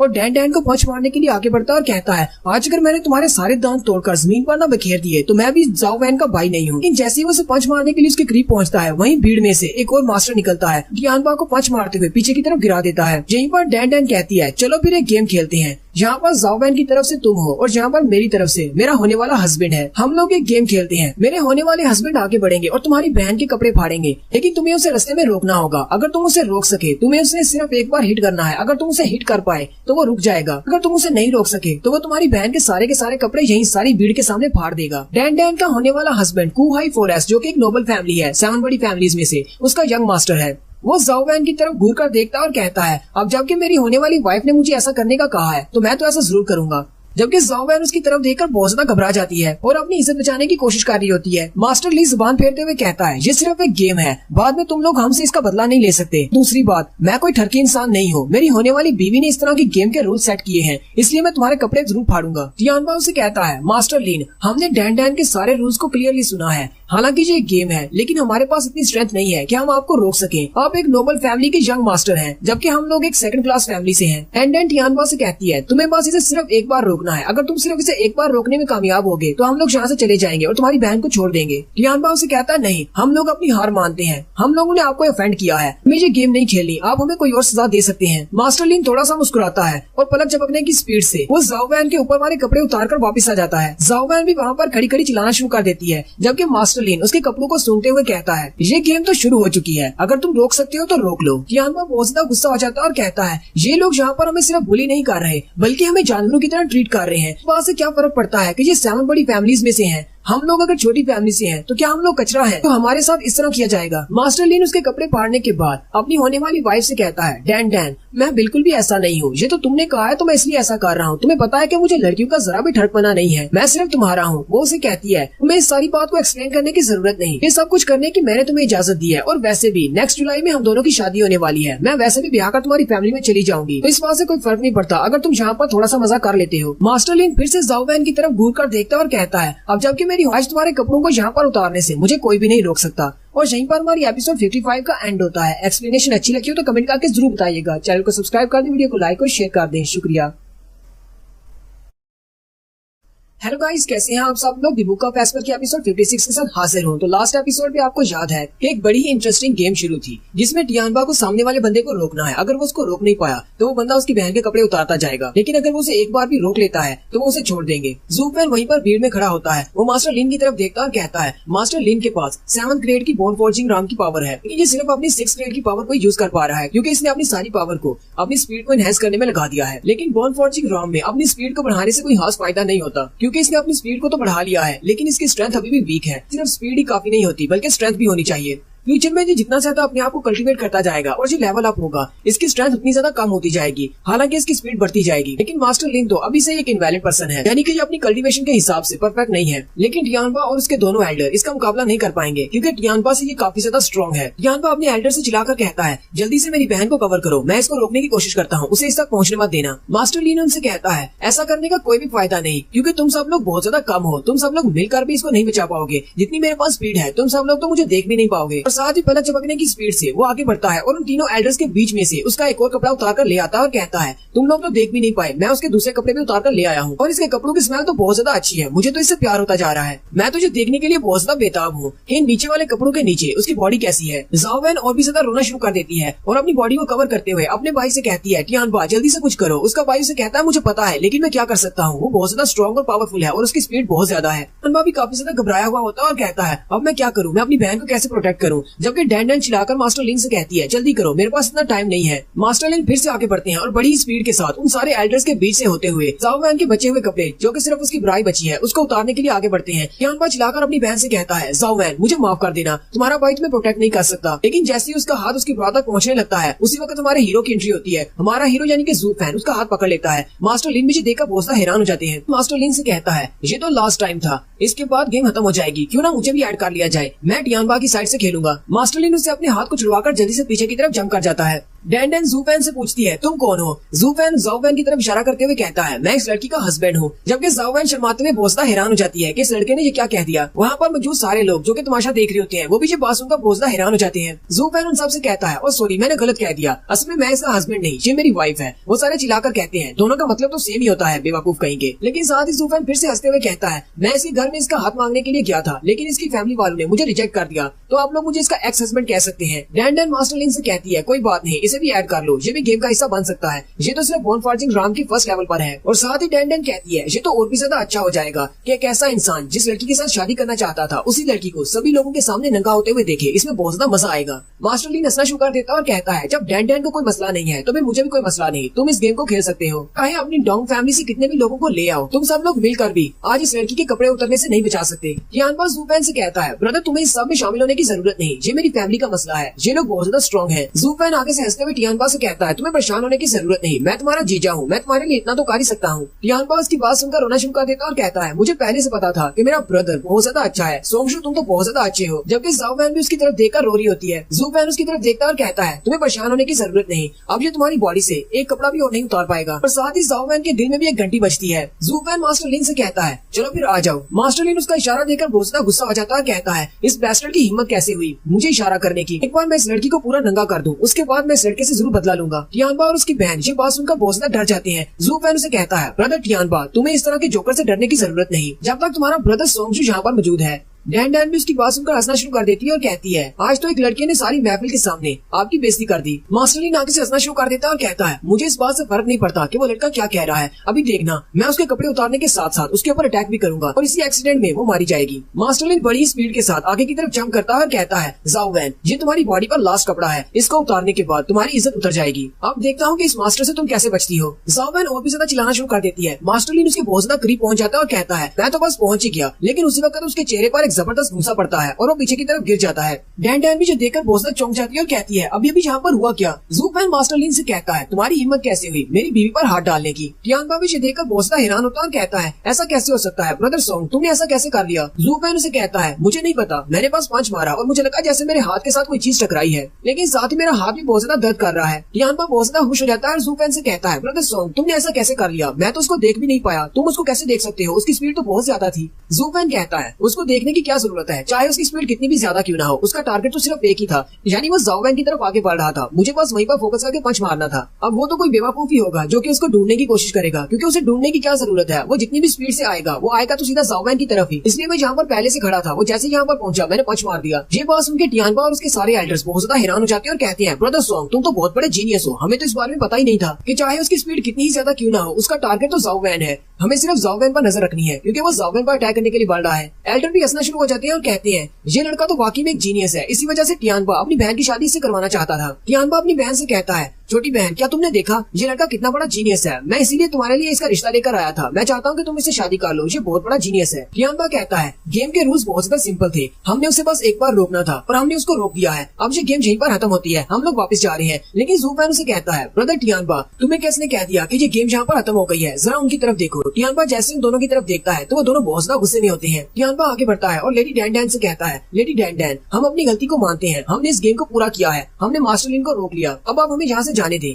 लेडी डैन डैन उसे कहती है, चलो ठीक है, मेरी तरफ से तो ये गेम खत्म हो जाती है, मैं तुम्हें माफ करती हूँ, तुम लोग यहाँ से जा सकते हो, लेकिन मुझे नहीं लगता कि मास्टर लिन यहाँ से तुम्हें जाने देंगे। मास्टर लिन हंसते हुए उससे कहता है, मैंने आज से पहले इस तरह का पंच कभी नहीं खाया, क्योंकि मैं कोही फॉरेस्ट का यंग मास्टर हूँ, इसलिए किसी ने मुझ पर कभी हाथ नहीं उठाया। अब तो मुझे इस गेम में और भी ज्यादा इंटरेस्ट होती जा रही है। अब जबकि ये गेम एक अच्छे मोड़ पर पहुंच चुकी है, मैं बस उसके कपड़े उतारने के बहुत ज्यादा करीब हूँ, मुझे इस गेम को और ज्यादा खेलना है जब तक मैं सेटिस्फाई नहीं हो जाता। टियानबा और ज़ाओ वैन उसकी बात सुनकर बहुत ज्यादा चौंक जाते हैं। टियानबा बहुत ज्यादा डर जाता है और कहता है, पता नहीं हम लोग इस गेम को एंड कैसे करेंगे। मास्टर लिन उसे कहता है, ये गेम तो तभी खत्म होगी जब मैं सारी भीड़ के सामने तुम्हारी बहन के सारे कपड़े उतार दूंगा, इसके अलावा तुम्हारे पास और कोई रास्ता नहीं इस गेम को खत्म करने का। टियानबा उसकी बात सुनकर और भी ज्यादा घबरा जाता है और कहता है, ये तो सरासर नाइंसाफी है, ये सेवंथ फैमिली वाले सिर्फ मेरी बहन के कपड़े उतारना चाहते हैं और कुछ भी नहीं। ये गेम तो अब बस एक पर्सनल ग्रज बन चुकी है, क्योंकि ज़ू वैन ने यानी कि ब्रदर सॉन्ग ने उसके चेहरे पर पंच मारा है, जिसकी वजह से अब ये अपना गुस्सा हम पर उतारना चाहता है। जबकि ज़ू वैन उन दोनों की तरफ देखता और कहता है, लगता है कि अब मुझे शरीफ बनने का और ज्यादा नाटक नहीं करना चाहिए, अच्छा बन के इस दुनिया में कुछ भी नहीं मिलने वाला, अब मुझे अपने ट्रू कलर्स इनको दिखाने ही पड़ेंगे। मैंने इसे एक मौका दिया था इस गेम को फेयर एंड स्केयर खेलकर, लेकिन ये लोग तो यहाँ से जाने का नाम ही नहीं ले रहे, अब मुझे भी कुछ अपने रूल्स के हिसाब से खेलना पड़ेगा। ज़ू वैन आगे बढ़ता है और मास्टर लिन से कहता है, मुझे भी ये गेम काफी ज्यादा अच्छी लग रही है, मैं तुम्हारे साथ इस गेम में सेकंड राउंड में भी खेलूंगा। ज़ू वैन कहता है, मैं और टियानबा ऐसे ही गेम्स खेला करते थे, लेकिन उसमें रूल्स बहुत ज्यादा सिंपल हुआ करते थे, यहाँ पर तो बहुत ही अजीब रूल्स है, तुम यहाँ पर मेरी लड़की के कपड़े उतार रहे हो जबकि मुझे तुम्हारी लड़की के कपड़े उतारने को नहीं मिल रहे, मुझे ये रूल बिल्कुल भी पसंद नहीं आया, अगर तुम मेरी लड़की के कपड़े उतारोगे तो मैं भी तुम्हारी लड़की के कपड़े उतारूंगा। मास्टर लिन से कहता है, तुम्हें क्या लगता है कि तुम्हारे पास इतनी क्वालिफिकेशन है कि तुम मेरी लड़की के कपड़े उतार सको, तुमने सिर्फ एक तुक्का लगाकर मेरे चेहरे पर पंच मारा है, इसके अलावा तुम्हारे पास कुछ भी नहीं है। ज़ू वैन मास्टर लिन से कहता है, मुझे लगता है कि तुम्हारे अंदर इतना कॉन्फिडेंट नहीं है कि तुम अपनी बीवी को बचा सको कि कोई दूसरा मर्द उसके कपड़े उतार दे, या फिर तुम अपनी होने वाली बीवी से डरते हो, तुम्हें उसकी इजाजत की जरूरत है इस गेम के रूल्स को सेट करने के लिए। मास्टर लिन उसकी बात सुनकर बहुत ज्यादा गुस्सा हो जाता है। डैन डैन ज़ू वैन से कहती है, मैंने भी सुना है कमिंग वैली के सेवंथ एल्डर को मारने के बाद एक लड़का रैंक्स में काफी ज्यादा हायर अप हो चुका है और काफी ज्यादा मशहूर भी है, मुझे लगता है कि तुमने भी उसी लड़के के किस्से सुन लिए हैं, इसलिए तुम्हारे अंदर भी बहुत ज्यादा हिम्मत आ गई है, जहाँ पर सभी को लगता है कि वो लोग नोबल फैमिली से पंगा ले सकते हैं। डैन डैन ज़ू वैन से कहती है, चलो फिर शर्त लगाते हैं, मैंने जो ड्रेसेस पहनी हुई हैं इनमें से तुम मेरी बॉडी पार्ट से एक कपड़ा भी हटा सके तो मैं मास्टर लिन को अपने हेजू हाउस से किक मारकर बाहर निकाल दूंगी और तुमसे शादी कर लूंगी। वहाँ पर जितनी भी जनता खड़ी होती है वो सारी जो बात सुनकर बहुत ज्यादा हैरान हो जाती है। ज़ू वैन डैन डैन से कहता है, तुम्हें इस तरह का कोई भी प्रॉमिस नहीं करना चाहिए, इस तरह की कोई भी शर्त नहीं लगानी चाहिए जिसे तुम बाद में पूरा न कर सको, क्योंकि ये गेम बहुत ज्यादा मजेदार होने वाली है, बाद में बैठकर रोना मत। डैन डैन उसे कहती है, तुम फिक्र मत करो, मैं नहीं रोने वाली, अगर तुम्हें कंडीशंस मंजूर है तो फिर गेम को स्टार्ट करते हैं। मास्टर लिन भी गुस्से के साथ ज़ू वैन से कहता है, अब जल्दी करो, मेरा टाइम मत वेस्ट करो, जल्दी से इस गेम को स्टार्ट करते हैं, मैं तुम्हारी ना होने वाली बीवी के कपड़े उतारने के लिए बहुत ज्यादा बेताब हूँ। हेलो गाइस, कैसे हैं आप सब लोग। द बुक ऑफ एस्पर के एपिसोड 57 के साथ हाजिर हूँ। मुझे पता है कि आप सब लोग इंतजार कर रहे हैं कि कब ये गेम स्टार्ट होगी, तो ये गेम स्टार्ट होती है अभी। मास्टर लिन ने लास्ट एपिसोड के एंड पे कहा था कि चलो फिर इस गेम को स्टार्ट करते हैं। ज़ू वैन टियानबा से कहता है, यहाँ पर बहुत ज्यादा गार्ड्स हैं, तुम अपने एल्डर्स को पीछे हटा लो, हम इस गेम को फेयर एंड स्क्योर खेलेंगे, क्योंकि वहाँ पर सिर्फ एक ही गार्ड है मास्टर लिन, इसलिए हमारे पास भी सिर्फ एक ही गार्ड होना चाहिए, तुम्हें बिल्कुल भी परेशान होने की जरूरत नहीं, मैं तुम्हारी बहन को पूरी तरह प्रोटेक्ट करूंगा। टियानबा ज़ू वैन से कहता है, चलो फिर ठीक है, मैं अपनी बहन को तुम्हें सौंपता हूँ, तुम इसका ख्याल रखना। ज़ू वैन ज़ाओ वैन से पूछता है, क्या तुम्हें मुझ पर भरोसा है। ज़ाओ वैन अपना सारी हिलाते हुए कहती है, हाँ मुझे तुम पर भरोसा है। ज़ू वैन कहता है, ये तो बहुत ही अच्छी बात है, तुम बस यहाँ पर चुपचाप खड़ी रहो, तुम्हें एक बहुत ही अच्छा शो देखने को मिलने वाला है। ज़ू वैन अभी ज़ाओ वैन के पास ही खड़ा होता है कि मास्टर लिन फिर से बहुत ही स्पीड के साथ आगे बढ़ता है और अपना हाथ उसकी ब्रा की तरफ आगे बढ़ाता है और कहता है कि तुम्हारी बीवी के जिस्म पर आखिरी कपड़ा है, इसे उतारने के बाद मैं इस गेम को जीत जाऊंगा। लेकिन ज़ू वैन वहीं से पीछे की तरफ घूमता है और मास्टर लिन के चेहरे पर एक जबरदस्त घूंसा मारता है, जिससे वो फिर से पीछे की तरफ गिर जाता है। मास्टर लिन का दांत भी टूट जाता है और मुंह से ब्लड निकलना शुरू हो जाता है। मास्टर लिन कहते हैं, तुमने मुझे देखा कैसे, मेरी स्पीड तो बहुत ज्यादा थी, लेकिन साथ ही वहाँ पर कुछ बिजलियां चमकती हैं, यानी कि ऐसा दिखाया जाता है बिजली की स्पीड से। ज़ू वैन आगे बढ़ता है और डैन डैन की बॉडी के ऊपर वाले कपड़ों को उतार देता है। जू फैन की स्पीड इतनी ज्यादा होती है, ना ही डैन और ना ही मास्टर लिन उसको देख पाते हैं कि कब उसने वहाँ पर जाकर उसकी बॉडी से कपड़े उतार लिए। जू फैन हंसते हुए मास्टर लिन से कहता है, जब हम लोग स्पीड को कंपेयर कर रहे हैं तो तुम तो मेरे सामने एक बच्चे हो, मैं तुम्हारा ग्रैंडफादर हूँ। डैन बहुत ज्यादा हैरान होती है और कहती है, ऐसा कैसे हो सकता है, ये तो अपनी बोन फॉर्जिंग राम के फर्स्ट लेवल पर है, लेकिन इसकी स्पीड मास्टर लिन से बहुत ज्यादा है। इसने स्पेशली अपनी स्पीड को बढ़ाने के लिए कल्टीवेट किया हुआ है। डॉग फैमिली वाले भी सारे ये देखकर बहुत ज्यादा हैरान होते हैं और कहते हैं, ये लड़का तो काफी ज्यादा तेज है, हमें तो पता ही नहीं था कि ये लड़का इतना पावरफुल है। हालांकि ये एक छोटी सी फैमिली से है, लेकिन फिर भी ये 7 बड़ी फैमिलीज के साथ पंगा ले सकता है। जू फैन डैन के कपड़ों को सूंघते हुए कहता है, तुम तो वाकई में हेलियो सिटी के रेन फ्लावर टावर से आई हुई लड़की हो, तुम्हारी बॉडी से तो बहुत ज्यादा खुशबू आ रही है। यहाँ पर बाकी आम लड़कियाँ सिर्फ मेकअप करती है, लेकिन तुम तो पूरी बॉडी को संवार कर रखती हो। तुम्हारी खुशबू इतनी ज्यादा अच्छी है कि ये यंग मास्टर इस खुशबू को कभी नहीं भूलेगा। डैन उसकी बात सुनकर शमाना शुरू कर देती है। अब ये सारी बातें सुनकर मास्टर लिन को तो गुस्सा आना ही था। मास्टर लिन उठकर खड़े हो जाते हैं और कहते हैं, कमीने तुम्हारी हिम्मत कैसे हुई मेरे सामने मेरी बीवी को सबके सामने एम्बैरस करने की। शायद तुम्हें पता नहीं है कि मैं 7 बड़ी फैमिलीज में से एक बड़ी फैमिली का यंग मास्टर हूँ। जू फैन उसकी तरफ घूर कर देखता है और बड़ी स्पीड के साथ फिर से आगे बढ़ जाता है और डैन को जाकर अपने साथ चिपका लेता है। मास्टर लिन चिल्लाकर कहते हैं, कमीने तुम क्या कर रहे हो। जू फैन उसकी थोड़ी को ऊपर उठाते हुए उसके होंठों के करीब जाकर उसे कहता है, मिस डैन मैं तुम्हारे इस घटिया से हस्बैंड से बहुत ज्यादा अलग हूँ। इसने मेरी लड़की के कपड़े उतारे, लेकिन सिंपल तरीके से। मैं थोड़ा रफ तरीके से तुम्हारे कपड़े उतारने वाला हूँ, लेकिन तुम मुझे माफ कर देना। तो सिर्फ एक गेम है, क्योंकि बाद में भी जब मैं इस गेम को जीत जाऊंगा तुम तो मुझसे शादी करने वाली हो। मास्टर लिन चिल्लाकर उसे कहते हैं, मेरी बीवी को छोड़ो वरना मैं अपनी फुल पावर के साथ तुम पर अटैक करूंगा। पहले तो मैं सिर्फ गेम खेल रहा था, अब बात मेरी इज्जत की है। लेकिन जू फैन डैन को और भी ज्यादा कस के पकड़ लेता है। मास्टर लिन और भी ज्यादा गुस्सा हो जाते हैं। जू फैन कहता है, मास्टर लिन अब तुम गुस्सा किस बात का कर रहे हो, इस गेम को खेलने का तुम्ही ने तो कहा था। अब इस गेम के रूल्स तो सिंपल है। और सामने देखो मेरी बीवी खड़ी है, चाहो जाकर अगर तुम ऐसा कर सकते हो तो उसके साथ कर सकते हो, लेकिन अगर तुम्हारे अंदर इतनी हिम्मत नहीं तो फिर मुझे मत रोको। पुराने जमाने में भी ऐसा ही हुआ करता था, जब हम लोग गेम खेलते हैं तो दूसरे वाले का सब कुछ ले लेते हैं। अब अगर तुम यहाँ पर जीत जाते हो तो ये दोनों लड़कियां तुम्हारी हो जाएंगी, और अगर मैं जीत जाता हूँ तो ये दोनों लड़कियां मेरी हो जाएंगी। जू फैन डैन से कहता है, अब जबकि मैंने तुम्हारे इस हस्बैंड को हरा दिया है तो अब क्या तुम इसे अपनी फैमिली से निकाल दोगी और मेरी हो जाओगी। और साथ ही वो अपने मैजिक को यूज करते हुए डैन को हिप्नोटाइज कर देता है। मास्टर लिन उसे कहते हैं, तुम्हें दिन में सपने नहीं देखने चाहिए, तुम कभी भी डैन को हासिल नहीं कर पाओगे। जू फैन उसे कहता है, तुम्हें क्या लगता है कि मैं इसको हासिल नहीं कर सकता। थोड़ी देर पहले तुम सबके सामने मेरी फैमिली की बेइज्जती कर रहे थे, अब जबकि तुम्हारी बेइज्जती हो रही है तो तुम्हें बुरा लग रहा है। मास्टर लिन गुस्से के साथ फिर से जू फैन की तरफ आगे बढ़ते हैं और कहते हैं, अब जरा गौर से देखना मैं कैसे तुम्हारी लड़की के सारे कपड़े उतारता हूँ। पहले मैं इसके कपड़े उतार दूं, उसके बाद तुम्हारी तरफ आता हूँ। जू फैन क्योंकि डैन के पास खड़ा होता है, मास्टर लिन को लगता है शायद वो वहाँ तक नहीं पहुँच पाएगा, लेकिन जैसे मास्टर लिन जू फैन के पास पहुँचते हैं, जू फैन जल्दी से उसके सामने आ जाता है और फिर से उसे एक जबरदस्त पंच मारता है। जू फैन उसे पंच मारने के बाद बड़ी स्पीड के साथ वापस डैन के पास चला जाता है और कहता है, तुम्हारा जो बेकार सा हस्बैंड मुझसे एक और राउंड हार गया है, इसलिए मुझे तुम्हारे एक और कपड़े को उतारना होगा। डैन से कहती है, डियर क्या तुम थोड़ा आराम से नहीं कर सकते। जू फैन से कहता है, नहीं मैं आराम से नहीं कर सकता, मैं हूँ ही एक डेविल, मैं हमेशा से ऐसा ही था और मैं अपने आप को बदल नहीं सकता। उनकी ये वाली मीठी मीठी बातें सुनकर मास्टर लिन बहुत गुस्सा हो जाते हैं और जैसे उन पर अटैक करने के लिए आगे बढ़ने लगते हैं, जू फैन उसके चेहरे पर जबरदस्त थप्पड़ मारता है और कहता है, ये तुम्हारा लास्ट चांस है, और साथ ही डैन का एक और कपड़ा उतार देता है। डैन की बॉडी के ऊपर भी अब सिर्फ उसकी बरा बचती है। जू फैन कहता है, अगर तुम एक और राउंड खेलना चाहते हो तो तुम्हारी इस लड़की की बॉडी से सारे कपड़े उतर जाएंगे। मास्टर लिन और भी ज्यादा गुस्सा हो जाते हैं और कहते हैं, तुम्हारी हिम्मत कैसे हुई, मैं 7th फैमिली का यंग मास्टर हूँ, मेरी इंसल्ट करने की तुम्हारी हिम्मत कैसे हुई। जू फैन से कहता है, हाँ मैंने तुम्हारी इंसल्ट की है, और साथ ही वो डैन को पकड़ते हुए उसकी गाल पे किस कर देता है। जू फैन कहता है, अब जबकि मैं हेलियो मैंशन का सन इन लॉ बनने वाला हूँ डैन के साथ शादी करने के बाद, तो फिर मुझे तुम्हारी 7th फैमिली से डरने की क्या जरूरत है। जू फैन डैन से कहता है, क्या मैं ठीक कह रहा हूँ। डैन भी बहुत ज्यादा खुश हो जाती है और कहती है, हाँ बिल्कुल ठीक कह रहे हो, हमारी शादी होने वाली है। मास्टर लिन गुस्से के साथ आगे बढ़ते हैं और कहते हैं, मैं तुम दोनों को मार डालूंगा, तुम दोनों मेरे हाथों से नहीं बचोगे। मास्टर लिन ऊपर की तरफ जंप करते हैं और अपने एक स्पेशल मूव जिसमें वो अपनी टांग को नीचे की तरफ बड़ी स्पीड के साथ लेकर आते हैं, किक मारने के लिए नीचे आते हैं। डैन चिल्लाकर मास्टर लिन से कहती है, ये तुम क्या कर रहे हो, क्या तुम मुझे मारने वाले हो, तुम्हें पता है कि मैं हेजू हाउस की एक स्टूडेंट हूँ, फिर भी क्या तुम हमारे इलाके में घुसकर हमें मारने वाले हो। मास्टर लिन चिल्लाकर उसे कहते हैं, तुम बहुत बड़ी कमीनी हो, तुम्हें एक दूसरा लड़का क्या मिल गया, तुमने मुझे छोड़ दिया, हरी वजह से यहाँ पर मेरी बहुत ज्यादा इंसल्ट हो गई है, अगर आज मैं तुम्हें यहाँ पर नहीं मारता तो मेरी मर्दानगी पर सवाल उठेगा। जबकि जू फैन अपने हाथ को सामने की तरफ करते हुए कहता है, मास्टर लिन क्या ये तुम्हारा लास्ट अटैक है। जू फैन अपने हाथ से उसकी किक को रोक लेता है। मास्टर लिन पीछे की तरफ हट जाते हैं और जैसे जू फैन की तरफ देखते हैं, जू फैन को तो कुछ भी नहीं होता, एक स्क्रैच भी नहीं होता। जू फैन कहता है, तुम्हारा अटैक तो बहुत ज्यादा वीक था।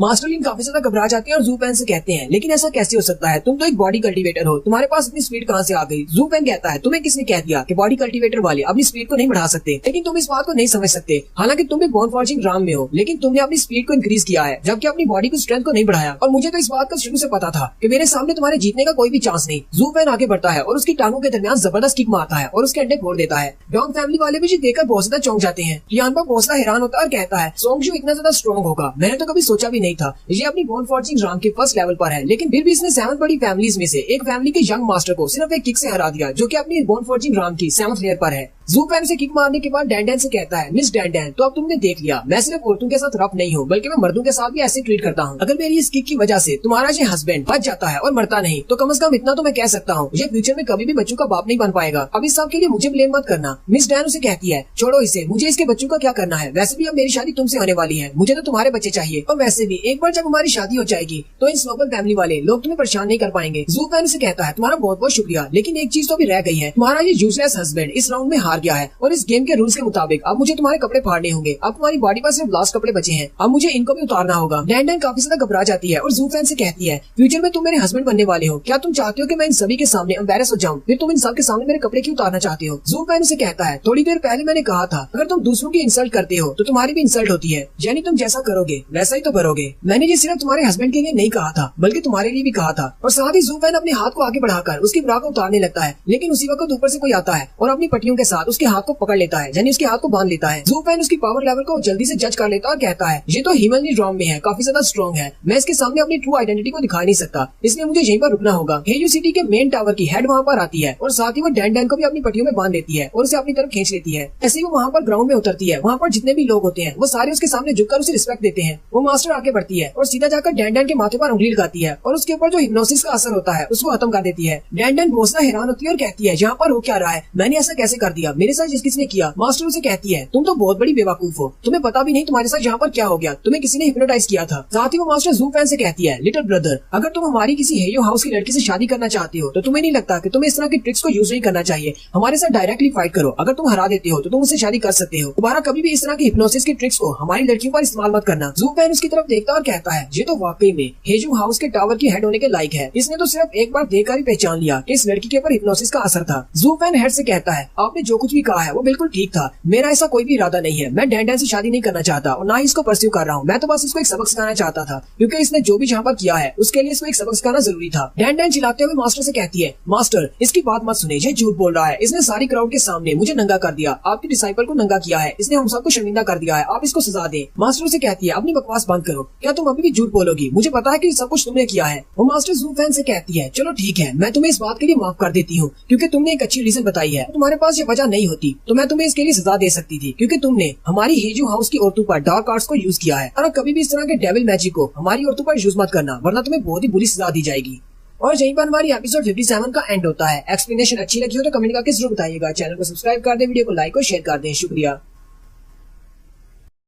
हेलो गाइस, कैसे हैं आप सब लोग। द बुक ऑफ एस्पर की एपिसोड 58 के साथ हाजिर हूँ। तो लास्ट एपिसोड के एंड पे हमने देखा था जू फैन मास्टर लिन को हरा देता है और वो डैंडन के बाकी के कपड़े उतारने वाला होता है। वहीं पर मास्टर किंग काई आ जाती है और वो जू फैन को रोक देती है और साथ ही वो जू फैन को वार्निंग देती है कि अगर दोबारा कभी तुमने हेजू मैंशन की औरतों के ऊपर डार्क मैजिक को यूज करने की कोशिश की तो मैं तुम्हें इसके लिए सजा दूंगी। फिर किंग काई जाओ फैन की तरफ जाती है और उसके कंधे पे हाथ रखते हुए कहती है, मुझे पता है कि मेरी डिसाइपल ने बहुत ही गलत किया है, वही गलत है, तुम ठीक हो। अपनी डिसाइपल की तरफ से तुमसे माफी चाहती हूँ, उसने जो भी तुम्हारे साथ किया है उस सब के लिए। मैं तुमसे वादा करती हूँ जब मैं इसे वापस लेकर जाऊंगी तो वहाँ पर जाकर अपने टावर में इसको सजा जरूर दूंगी ताकि इसको एक अच्छा सबक सिखाया जा सके। फिर वो पीछे की तरफ मुड़ती है और उड़ना शुरू कर देती है और साथ ही डैंडन को भी अपनी पट्टियों में लपेटकर वहाँ से उड़ जाती है। जाने से पहले वो जू फैन की तरफ घूर घूर कर देख रही होती है, जबकि जू फैन भी उसकी तरफ देख रहा होता है। जू फैन कहता है, कहीं ऐसा तो नहीं इसको मेरी आइडेंटिटी के बारे में पता चल चुका है कि मैं कौन हूँ। किंग काई के वहाँ से चले जाने के बाद अंग डियानबा अपनी फैमिली के साथ भागता हुआ उसके पास आता और कहता है, ब्रदर सोंगजू, तुम्हारा बहुत बहुत शुक्रिया, तुम्हारी वजह से आज हमारी इज्जत बच गई, अगर तुम यहाँ पर नहीं होते तो हमारा क्या होता। जू फैन उसे पूछता है, ब्रदर टियानबा, ये लड़की कौन थी जो यहाँ पर आई थी। टियानबा उसे कहता है, मैंने तुम्हें बताया था कि रेन फ्लावर टावर में सारी हेड लड़कियां हैं और उन सब की हेड में सबसे ज्यादा पावरफुल यही लड़की है, इसका नाम किंग काई है, ये बहुत ज्यादा अच्छी है, ये दूसरे टावर की मास्टर्स की तरह बिल्कुल भी नहीं है, ये सभी के साथ बहुत ही अच्छे से पेश आती है, खासतौर पर छोटे लेवल की फैमिलीज वालों के साथ। जू फैन उसकी बात सुनने के बाद सोच रहा होता है, इसी वजह से उसकी पावर बहुत ज्यादा रिफाइन थी और वो काफी ज्यादा स्ट्रॉन्ग भी थी। लेकिन अगर उसे यहाँ पर पता चल गया था कि मैं कौन हूँ, यानी कि अगर उसे मेरी रियल आइडेंटिटी का पता है, तो फिर उसने मेरे ऊपर अटैक क्यों नहीं किया, वो मुझे यहाँ पर छोड़कर चली क्यों गई। फिर ऐसा भी हो सकता है कि उसे ये बात कंफर्म नहीं थी कि वो मेरा सामना कर पाएगी या नहीं, हो सकता है कि वो अपने लिए हेल्प लेने के लिए गई हो ताकि वो दूसरे मास्टर्स के साथ मिलकर मेरे ऊपर अटैक कर सके। जू फैन टियानबा से कहता है, हम लोग बाद में बात करेंगे, अभी मुझे एक बहुत ही जरूरी काम करने के लिए जाना है, मैं यहाँ से जा रहा हूँ, फिर किसी दिन तुमसे मिलने के लिए आऊंगा। साथ ही जू फैन भीड़ में आगे बढ़ जाता है, जबकि टियानबा पीछे खड़ा रह जाता है। टियानबा कहता है, मैंने तो अभी ठीक तरह से तुम्हारा शुक्रिया भी अदा नहीं किया, तुमने मेरी बहन की जान बचाई है। किंग काई ने जब जू फैन के बाजू को अपनी पट्टी से लपेटकर उसे रोका था, तब उसकी पट्टी का टुकड़ा जू फैन के बाजू पर ही रह जाता है। जू फैन उस कपड़े के टुकड़े की तरफ देखता और कहता है, तो इसका मतलब ये एक मास्टर है, ये तो बहुत ज्यादा इंटरेस्टिंग है। नेक्स्ट सीन हेजू टावर के रिसेप्शन हॉल का दिखाया जाता है। यहाँ पर 13वें टावर की मास्टर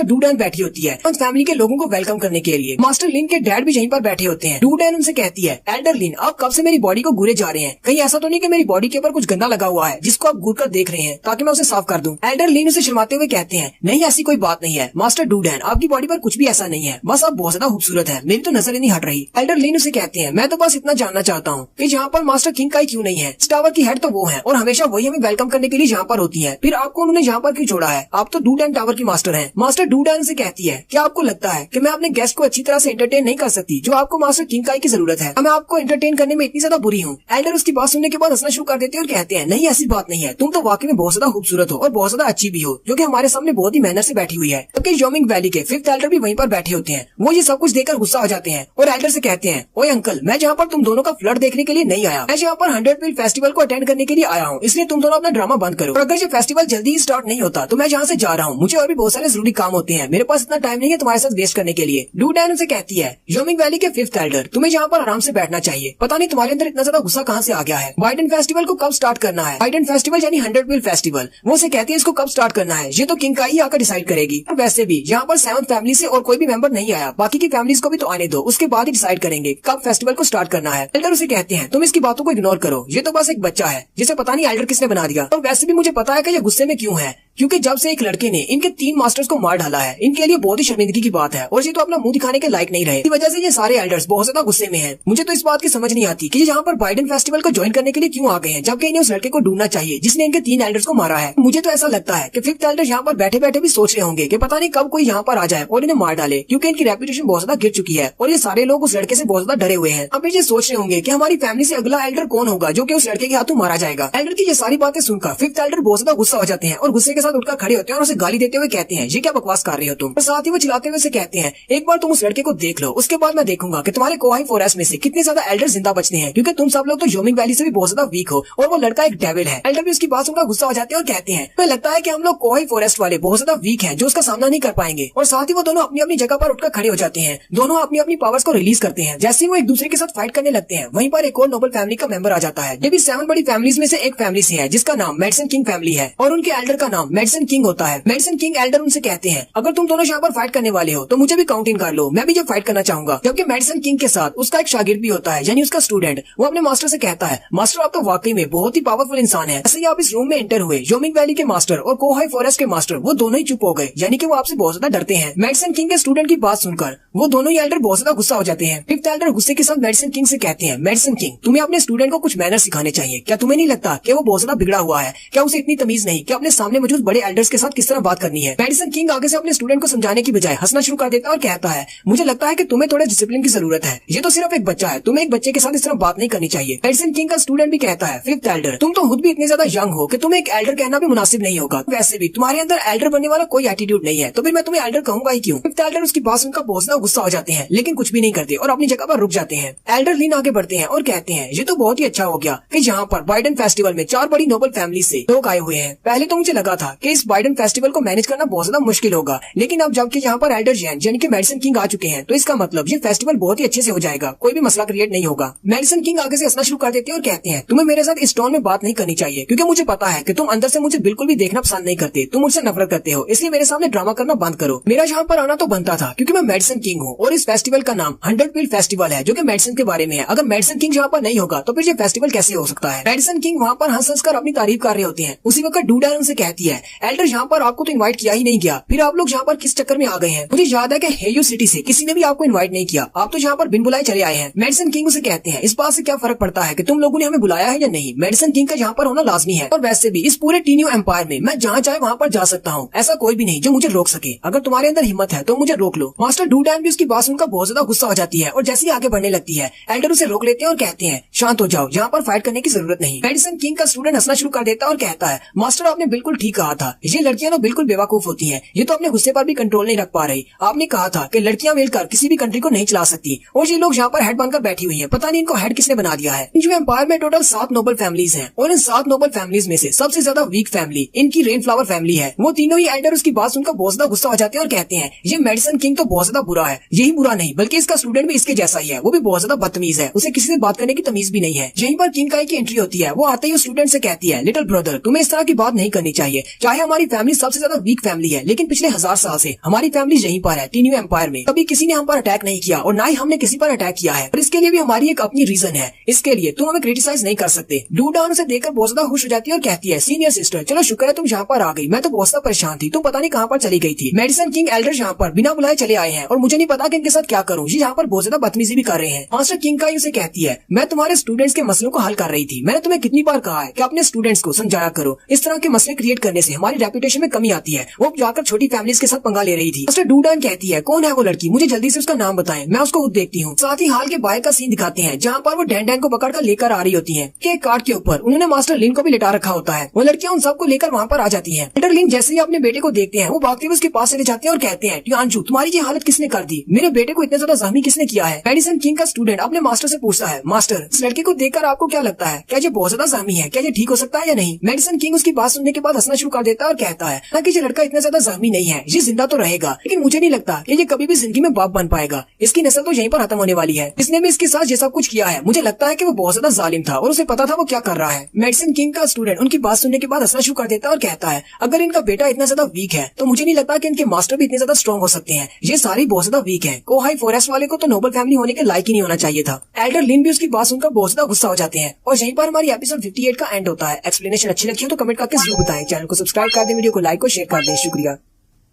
हेलो गाइस, कैसे हैं आप सब लोग। दी बुक ऑफ एस्पर की एपिसोड 59 के साथ हाजिर हूँ। तो लास्ट एपिसोड के एंड पे हमने क्या देखा था, आप सबको याद है कि हमने क्या देखा था। किंग काई उस स्टूडेंट से कहती है, मैं तुम्हारी बात से बिल्कुल भी एग्री नहीं करती। कोहाई फैमिली वाले लोग बिल्कुल भी वीक नहीं है, बल्कि वो लड़का वो बहुत ज्यादा स्ट्रॉन्ग था। मैंने उस लड़के को देखा है, हालांकि वो बहुत ज्यादा यंग था, लेकिन फिर भी 7 रॉयल फैमिलीज के बराबर उसके पास स्ट्रेंथ थी। वो एक बहुत बड़ा जीनियस डिसाइपल लग रहा था किसी बड़ी फैमिली का। मुझे तो यहाँ तक लगता है अगर तुम मेडिसन किंग के स्टूडेंट हो, तुम भी वहाँ पर होते तो तुम्हारी भी हालत यही होती। तुम उस लड़के से कभी भी जीत नहीं पाते। किंग काई की सारी बातें सुनने के बाद मेडिसन किंग का स्टूडेंट बहुत ज्यादा गुस्सा हो जाता है। डूडैन भी आगे बढ़ती है और अपनी सीनियर सिस्टर से कहती है, जब तुमने उस लड़के को देख ही लिया था तो फिर तुमने उसको पकड़ा क्यों नहीं, तुम उसे जरूर सजा देती, फिर तुम वापस क्यों आ गई, क्या तुम्हें लगता है कि वो तुमसे भी ज्यादा स्ट्रॉन्ग है। किंग काई उसे कहती है, ऐसी बात नहीं है, मुझे नहीं लगता कि मुझसे ज्यादा स्ट्रॉन्ग है, पर तुम मेरे एटीट्यूड को तो जानती हो कि मैं किसी को ऐसी सजा नहीं देती। फिर वो डैन डैन से कहती है, डैन डैन यहाँ पर सबको सारी बात बताओ कि वहाँ पर क्या हुआ था, शुरुआत से लेकर एंड तक, मेरे पहुंचने से पहले तक। उसके बाद डिसाइड करते हैं कि उस लड़के का क्या करना है। वो लड़का अभी यहीं पर है, हेजू मेंशन के अंदर ही है। फिर डैन डैन उनको सारी बात बता देती है कि वहाँ पर क्या हुआ था। सेवंथ एल्डर उसकी बात सुनने के बाद हंसना शुरू कर देता है और कहता है, तो इसका मतलब वहाँ पर ये कुछ हुआ था। जबकि उस लड़के जू फैन ने हमारे 3 एल्डर्स को मार दिया है, तब से हर किसी के अंदर में हिम्मत आ गई है और सारी छोटी फैमिलीज वाले लोग हमारे सामने खड़ा होना शुरू हो गए हैं। पता नहीं एक दिन ऐसा भी आएगा जब हमारी 7 फैमिली से कोई भी नहीं डरेगा और सारे हमारे सामने खड़ा होना शुरू हो जाएंगे। मेडिसन किंग उसे कहता है, 5th एल्डर, पर ये सब कुछ तो तुम लोगों की वजह से हुआ है कि तुम सब लोग बहुत ज्यादा वीक हो, जो कि एक लड़के के हाथों मारे गए, और ये सब कुछ तुम्हारी लापरवाही का नतीजा है कि तुम सब लोग अभी भी उस लड़के जू फैन को नहीं पकड़ पाए। वो लड़का अभी भी आजाद घूम रहा है। तुम सब लोगों की वजह से हमारी फैमिलीज को भी नुकसान पहुंच रहा है, हमारी 6 फैमिलीज की रेपुटेशन को नुकसान पहुंचा है।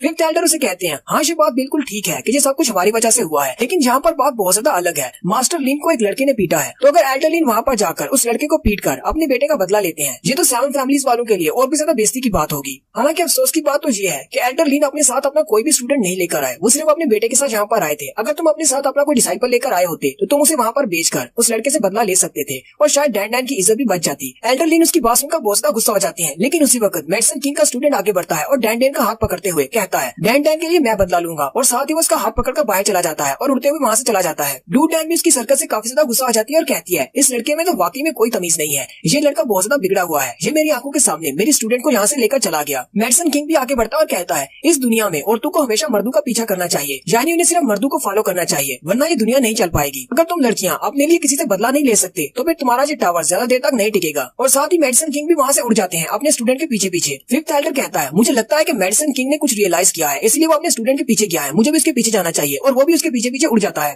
डूडैन कहती है, आखिर इन सब का मसला क्या है, ये सारे कहाँ पर जा रहे हैं, सिर्फ एक स्टूडेंट को मारने के लिए इतने सारे एल्डर्स का वहाँ पर क्या काम है। एल्डर लिन जो कि अभी वहीं पर बैठे होते हैं, वो किंग काई से कहते हैं, क्या आप श्योर हैं कि ये लड़का वही नहीं था जिसने जोमिंग वैली के 3 एल्डर्स को मारा है। डूडैन भी उसकी बात सुनकर बहुत ज्यादा हैरान हो जाती है और कहती है, क्या वाकई में ये लड़का जू फैन है, वो जीनियस डेविल जिसने 7th एल्डर को मारा है। किंग काई उनसे कहती है, मैं इस बारे में बिल्कुल भी श्योर नहीं हूँ, मैंने उस लड़के को करीब से देखा है, उसके टैलेंट्स बहुत ज्यादा हाई है। हालांकि वो लड़का अपनी बोन फॉर्जिंग राउंड के फर्स्ट लेवल पर है, लेकिन फिर भी वो काफी ज्यादा स्ट्रॉन्ग है, लेकिन इतना ज्यादा स्ट्रॉन्ग नहीं है कि वो किसी मास्टर को मार सके। मास्टर लिन उसे कहते हैं, हो सकता है कि वो तुम्हारे सामने नाटक करने की कोशिश कर रहा हो ताकि उसकी आइडेंटिटी किसी को पता न चले। एल्डर लिन कहते हैं, मेडिसन किंग भी वहाँ पर अपने डिसाइपल की फाइट को देखने के लिए गया है। मुझे लगता है कि उसे इस बात में शक है कि वो लड़का वाकई में जीनियस डेविल हो सकता है, और अगर वो लड़का वाकई में जीनियस डेविल है तो मुझे नहीं लगता कि मेडिसन किंग का स्टूडेंट उस लड़के के सामने बच पाएगा, वो उसके हाथों से मारा जाएगा। किंग काई उसे कहती है अगर ऐसा होता है, अगर मेडिसन किंग का स्टूडेंट उस लड़के के हाथों से मारा जाता है तो फिर मेडिसन किंग खुद मैदान में उतरेगा और उस लड़के को मार डालेगा, क्योंकि वो लड़का इसका सामना नहीं कर पाएगा। मेडिसन किंग बहुत ज्यादा पावरफुल है, सेवंथ एल्डर से भी ज्यादा पावरफुल। एल्डर लिन कहते हैं मैं तो बस यही दुआ करूंगा कि वो लड़का वाकई में बस जीनियस हो जिसने जोमिंग वैली के एल्डर को मारा था। जबकि ज़ू फैन का सीन दिखाते हैं जो कि चलता हुआ बाहर की तरफ जा रहा होता है, स्लम एरिया की तरफ। ज़ू फैन कहता है मास्टर लिन पर अटैक किए हुए मुझे काफी वक्त गुजर चुका है और मास्टर किंग काई भी मुझे देखकर यहाँ से चली गई थी, लेकिन अभी तक कोई भी मास्टर मेरे पीछे नहीं आया। लगता है कि उसे मेरे बारे में कंफर्म नहीं है कि मैं वही जीनियस हूँ या फिर कोई और हूँ। ज़ू फैन जैसे उस स्लम एरिया की तरफ जाता है तो वहाँ पर सारे के सारे टूटे फूटे घर होते हैं और वहाँ पर जितने भी लोग होते हैं वो सारे जंगलियों की तरह आपस में लड़ पीट रहे होते हैं, एक दूसरे से कह रहे होते हैं ये मेरा इलाका है, जहाँ से निकलो, और वो सारे एक दूसरे से मारपीट कर रहे होते हैं। ज़ू फैन उन सभी के बीच से गुजरता हुआ जा रहा था और कहता है ये सारे तो बेवकूफ हैं, आपस में लड़कर मार रहे हैं। ज़ू फैन कहता है एक लो लाइफ का बंदा हमेशा लो लाइफ का बंदा ही रहता है जब तक कि वो कोशिश नहीं करता अपने आप को हायर अप करने की। मिट्टी चाहे कितनी ही स्ट्रॉन्ग क्यों ना हो, अगर उसे दीवार पर लगाओगे तो दीवार कमजोर ही रहेगी। इसलिए तो इन सबको वहाँ से यहाँ पर भेज दिया गया है स्लम एरिया में। ज़ू फैन भी वहाँ पर रहने के लिए अपने लिए घर ढूंढ रहा होता है, लेकिन वहाँ पर सारे घर पहले से किसी ने बुक किए होते हैं और वो सारे टूटे फूटे होते हैं। वहीं पर ज़ू फैन की नजर सामने घर पर पड़ती है जो कि बिल्कुल अनटच कंडीशन में होता है, यानी काफी ज्यादा अच्छी कंडीशन में होता है। ज़ू फैन कहता है यहाँ पर सारे घरों में कोई ना कोई रह रहा है, लेकिन वो सामने वाला घर काफी ज्यादा अच्छा है, लेकिन वहाँ पर कोई भी नहीं है, ऐसा क्यों? वहीं पर एक लड़का उसके पास आता है और कहता है ब्रदर अगर तुम्हें घर चाहिए तो मेरे साथ आओ, मेरे पास एक घर है, उस तरफ मत जाना। ज़ू फैन उसे कहता है लेकिन मैं उस तरफ क्यों नहीं जा सकता? वो लड़का उसे कहता है क्योंकि लगता है कि तुम यहाँ पर अभी भी आए हो इसलिए तुम्हें इस इलाके के बारे में नहीं पता। वो सामने एक घर है, उसके अंदर एक लड़की रहती है और उसे एक ऐसी बीमारी है जो कि फैलती है, वो जिसको भी टच कर लेती है वो बंदा मर जाता है, इसलिए कोई भी उस घर के करीब नहीं जाता। उनमें से एक तो कहता है मैंने कुछ ऐसे भी लोगों को देखा है जो वहाँ पर रहने के लिए चले गए, हालांकि हमने उनको मना भी किया था, लेकिन वो सारे अगर उसकी बॉडी को टच नहीं भी करते तो अभी वो 3 दिन के अंदर अंदर मारे जाते हैं, पता नहीं क्यों, लेकिन उसकी बीमारी बहुत ज्यादा विशियस है। एक और बंदा उसे कहता है यहाँ पर चाहे लोग कितने ज्यादा गरीब क्यों ना हो, वो इस जगह पर रहना पसंद नहीं करते। यहाँ के ओरिजिनल जो रहने वाले थे वो इस जगह को छोड़कर चले गए हैं सिर्फ इस लड़की की वजह से। हम लोग तो यहाँ पर मजबूरी में रह रहे हैं क्योंकि हम लोग 100 फीट फेस्टिवल में आए हैं और हमारे रहने के लिए और कोई जगह नहीं है। और साथ ही वो हेजू टावर वालों पर गुस्सा उतारना शुरू कर देते हैं और कहते हैं वो कमीने लोग हमें यहाँ पर तो बेच देते हैं, लेकिन ऐसा नहीं करते कि इस लड़की को यहाँ से निकाल दें, इसकी वजह से पता नहीं कितने लोग यहाँ पर मारे गए हैं, हम लोग यहाँ पर रहने से डरते हैं। जबकि ज़ू फैन सोच रहा होता है चाहे वो लड़की कितनी ज्यादा बीमार क्यों ना हो, चाहे वो कितनी ज्यादा ड्रामनी क्यों ना हो, वो लड़की यहाँ पर पहले से रह रही है, इन सारे लोगों के पास ये राइट नहीं है कि उसको यहाँ से निकाल दें, क्योंकि ये जगह उसकी है, इन सबको यहाँ से निकलना चाहिए। और यहाँ तक कि यहाँ पर कुछ ऐसे हंटर्स भी मौजूद हैं जो कि उसको मारना भी चाहते होंगे। ज़ू फैन उन सब की बातें सुनने के बाद उस घर की तरफ आगे बढ़ जाता है। वो उसे कहते हैं ब्रदर तुम कहाँ पर जा रहे हो, हमने तुम्हें सारी बात बता दी है, क्या तुम्हें मौत से डर नहीं लगता? जबकि ज़ू फैन सोच रहा होता है चाहे उसकी बीमारी कोई भी हो, मेरे पास बुक ऑफ वेस्पर है, उसमें इसका कोई ना कोई इलाज जरूर होगा। ज़ू फैन आगे बढ़ जाता है और उन सबसे कहता है मेरे लिए परेशान होने की जरूरत नहीं, मेरी जिंदगी अभी बहुत ज्यादा लंबी है, मैं यहाँ पर मरने वाला नहीं हूँ। ज़ू फैन जैसे उस घर की तरफ आगे बढ़ता है, ज़ू फैन कहता है जितना मैं आगे जाता जा रहा हूँ उतना ज्यादा मुझे ठंड महसूस हो रही है, ऐसा महसूस हो रहा है जैसे कोई बीमारी नहीं बल्कि ये एक श्राप है। ज़ू फैन जैसे मेन बिल्डिंग के करीब पहुंचता है, अंदर से एक लड़की निकलती है जिसके पूरी बॉडी के ऊपर पट्टियां लिपटी होती हैं। वो उसे कहती है तुम कौन हो और यहाँ पर क्या कर रहे हो? लेकिन उस लड़की की आंखें बहुत ज्यादा प्यारी होती हैं, ये मैं पर्सनली कह रहा हूँ। और साथ ही ज़ू फैन भी पर्सनली तौर पर ही कहता है कि इस लड़की की आंखें तो बहुत ज्यादा प्यारी हैं। वो लड़की अपनी आंखों की तारीफ सुनते ही अपना चेहरा दूसरी तरफ घुमा लेती है और उसे कहती है तुम कौन हो और यहाँ पर क्या करने के लिए आए हो? ज़ू फैन उसे कहता है मेरा नाम सोंग यू है और मैं यू सिटी से यहाँ पर आया हूँ बाइडन फेस्टिवल को अटेंड करने के लिए। क्या मैं यहाँ पर रह सकता हूँ? क्योंकि मैं एक लो फैमिली से हूँ, इसलिए मेरे पास किसी बड़े होटल में रहने के लिए पैसे नहीं है। वो लड़की उसे कहती है अगर तुम यहाँ पर रहने के लिए आए हो तो बाहर जाकर उन कॉटेजेस में से किसी में जाकर रह लो, यहाँ पर आने पर तुम्हें किसी ने बताया नहीं कि यहाँ पर बहुत ज्यादा खतरा है, तुम यहाँ पर क्यों आ गए हो? ज़ू फैन उसे कहता है हाँ मुझे लोगों ने बताया है कि यहाँ पर बहुत ज्यादा खतरा है, लेकिन मेरा मानना तो ये है अगर हमें मौत आनी है तो वो आनी ही आनी है, चाहे वो किस तरीके से भी हो, इसलिए मुझे मौत से जरा भी डर नहीं लगता। और बाहर जितने भी लोग रह रहे हैं वो बहुत ज्यादा बुरे हैं और मुझे जरा भी पसंद नहीं आए, मैं उनके साथ रहना पसंद नहीं करूंगा, मैं तो उनकी बजाय मरना पसंद करूंगा। वो लड़की उसे कहती है अपना ये ड्रामा बंद करो, मुझे पता है कि तुम मेरे सामने मुझे खुश करने का नाटक कर रहे हो, क्या तुम्हें लगता है कि मैं तुम्हारी इन सारी बातों पर यकीन कर सकती हूँ? वहीं पर उसके घर के हाथे में एक छोटा सा कॉटेज होता है, वो उस तरफ इशारा करते हुए कहती है चलो अभी ठीक है तुम उस छोटे कॉटेज में जाकर रहना, लेकिन एक बात हमेशा याद रखना, रात के वक्त यहाँ पर बाहर मत निकलना वरना तुम मारे जाओगे। ज़ू फैन उसे कहता है जी मिस बिल्कुल ठीक है, मैं उस कॉटेज में जाकर सो जाता हूँ, मैं रात के वक्त बाहर नहीं निकलूंगा, मैं आपकी बात मानूंगा। ज़ू फैन उसकी कल्टीवेशन को महसूस करने की कोशिश करता है और कहता है मैं तो इसकी कल्टीवेशन को जांच नहीं पा रहा, यहाँ पर सिर्फ दो ही सिचुएशन हो सकती है, या तो इसने अपनी कल्टीवेशन को हाइड किया हुआ है या फिर ये एक नॉर्मल इंसान है जिसके पास कल्टीवेशन नहीं है। ज़ू फैन कहता है ये लड़की तो बहुत ज्यादा इंटरेस्टिंग है, अब तो रात के वक्त ही पता चलेगा कि यहाँ पर क्या होता है। ज़ू फैन सीधा जाकर उस कॉटेज के अंदर बैठ जाता है और कहता है अब जबकि तुमने कह दिया है कि मैं रात के वक्त नहीं निकल सकता,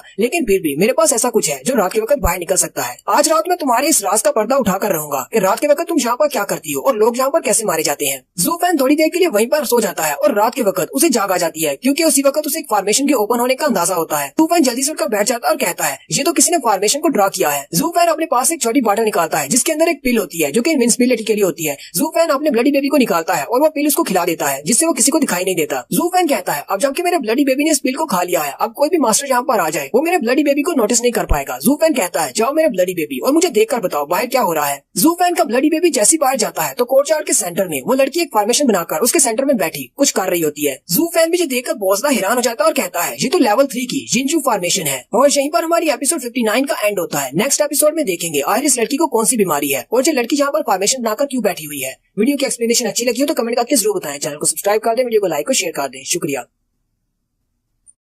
हेलो गाइस, कैसे हैं आप सब लोग। दी बुक ऑफ एस्पर की एपिसोड 60 के साथ हाजिर हूं। तो लास्ट एपिसोड के एंड पे हमने देखा था कि ज़ू फैन एक ऐसी लड़की के घर पर रहने के लिए जाता है जिसका कहा जाता है कि उसे एक बीमारी है, जो भी उसे छूता है वो मर जाता है। स्लम्स एरिया के सारे लोग उसे वहां पर जाने से मना करते हैं, लेकिन ज़ू फैन कहता है ऐसी दुनिया की कोई भी बीमारी नहीं है जिसे मैं अपनी बुक ऑफ एस्पर की मदद से ठीक न कर सकूं। और वो अंदर चला जाता है और उस लड़की से मिलता है। वो लड़की उसे रहने की जगह दे देती है और कहती है रात के वक्त कभी मत निकलना वरना तुम मारे जाओगे। ज़ू फैन रात के वक्त अपने ब्लडी बेबी को बाहर भेजता है और वो क्या देखता है कि कोर्टयार्ड के सेंटर में वो लड़की एक फॉर्मेशन बनाकर बैठी होती है। ज़ू फैन उस फॉर्मेशन को पहचान लेता है और काफी ज्यादा हैरान होता है। ज़ू फैन कहता है लोगों को लगता है कि ये बीमार है और ये लोगों को मारती है, लेकिन असल में तो ये है कि ये वाकई में बीमार है। ये अपने जख्मों को हील करने के लिए एक फॉर्मेशन बनाकर बैठी है। ये एक लेवल 3 की जो कि बॉडी के ऊपर जख्मों को हील करने के लिए होते हैं। इसके अलावा बॉडी के अंदर पॉइजन हो तभी भी इसको सप्रेस करने के लिए यूज किया जाता है। असल में ये लड़की उनको नहीं मारती, बल्कि इसके पास जो फॉर्मेशन है इसके अंदर से जो एनर्जी निकलती है वो एनर्जी अगर किसी आम इंसान की बॉडी में चली जाएगी जो कि पावरफुल नहीं होगा तो वो मर जाएगा। ये लड़की रात के वक्त इस फॉर्मेशन को इसलिए बनाती है क्योंकि ये चांद से रोशनी लेती है, चांद की पावर को अपनी बॉडी के अंदर अब्सॉर्ब करती है ताकि इसकी बॉडी के अंदर जो हार्श पॉइजन है ये उस पॉइजन को दबाकर रख सके, वरना वो पॉइजन फैल जाएगा और ये बहुत जल्दी मर जाएगी। लेकिन असल में इस लड़की को इस बारे में नहीं पता। ये तो बिल्कुल ऐसा ही हो गया जैसे पॉइजन को क्योर करने के लिए पॉइजन को पीना। अगर ये खुद भी उस एनर्जी को बहुत ज्यादा अब्सॉर्ब कर लेती है तो ये एक दिन मर जाएगी, क्योंकि जिन एनर्जी को बहुत ज्यादा अब्सॉर्ब कर लेने की वजह से इसके मसल्स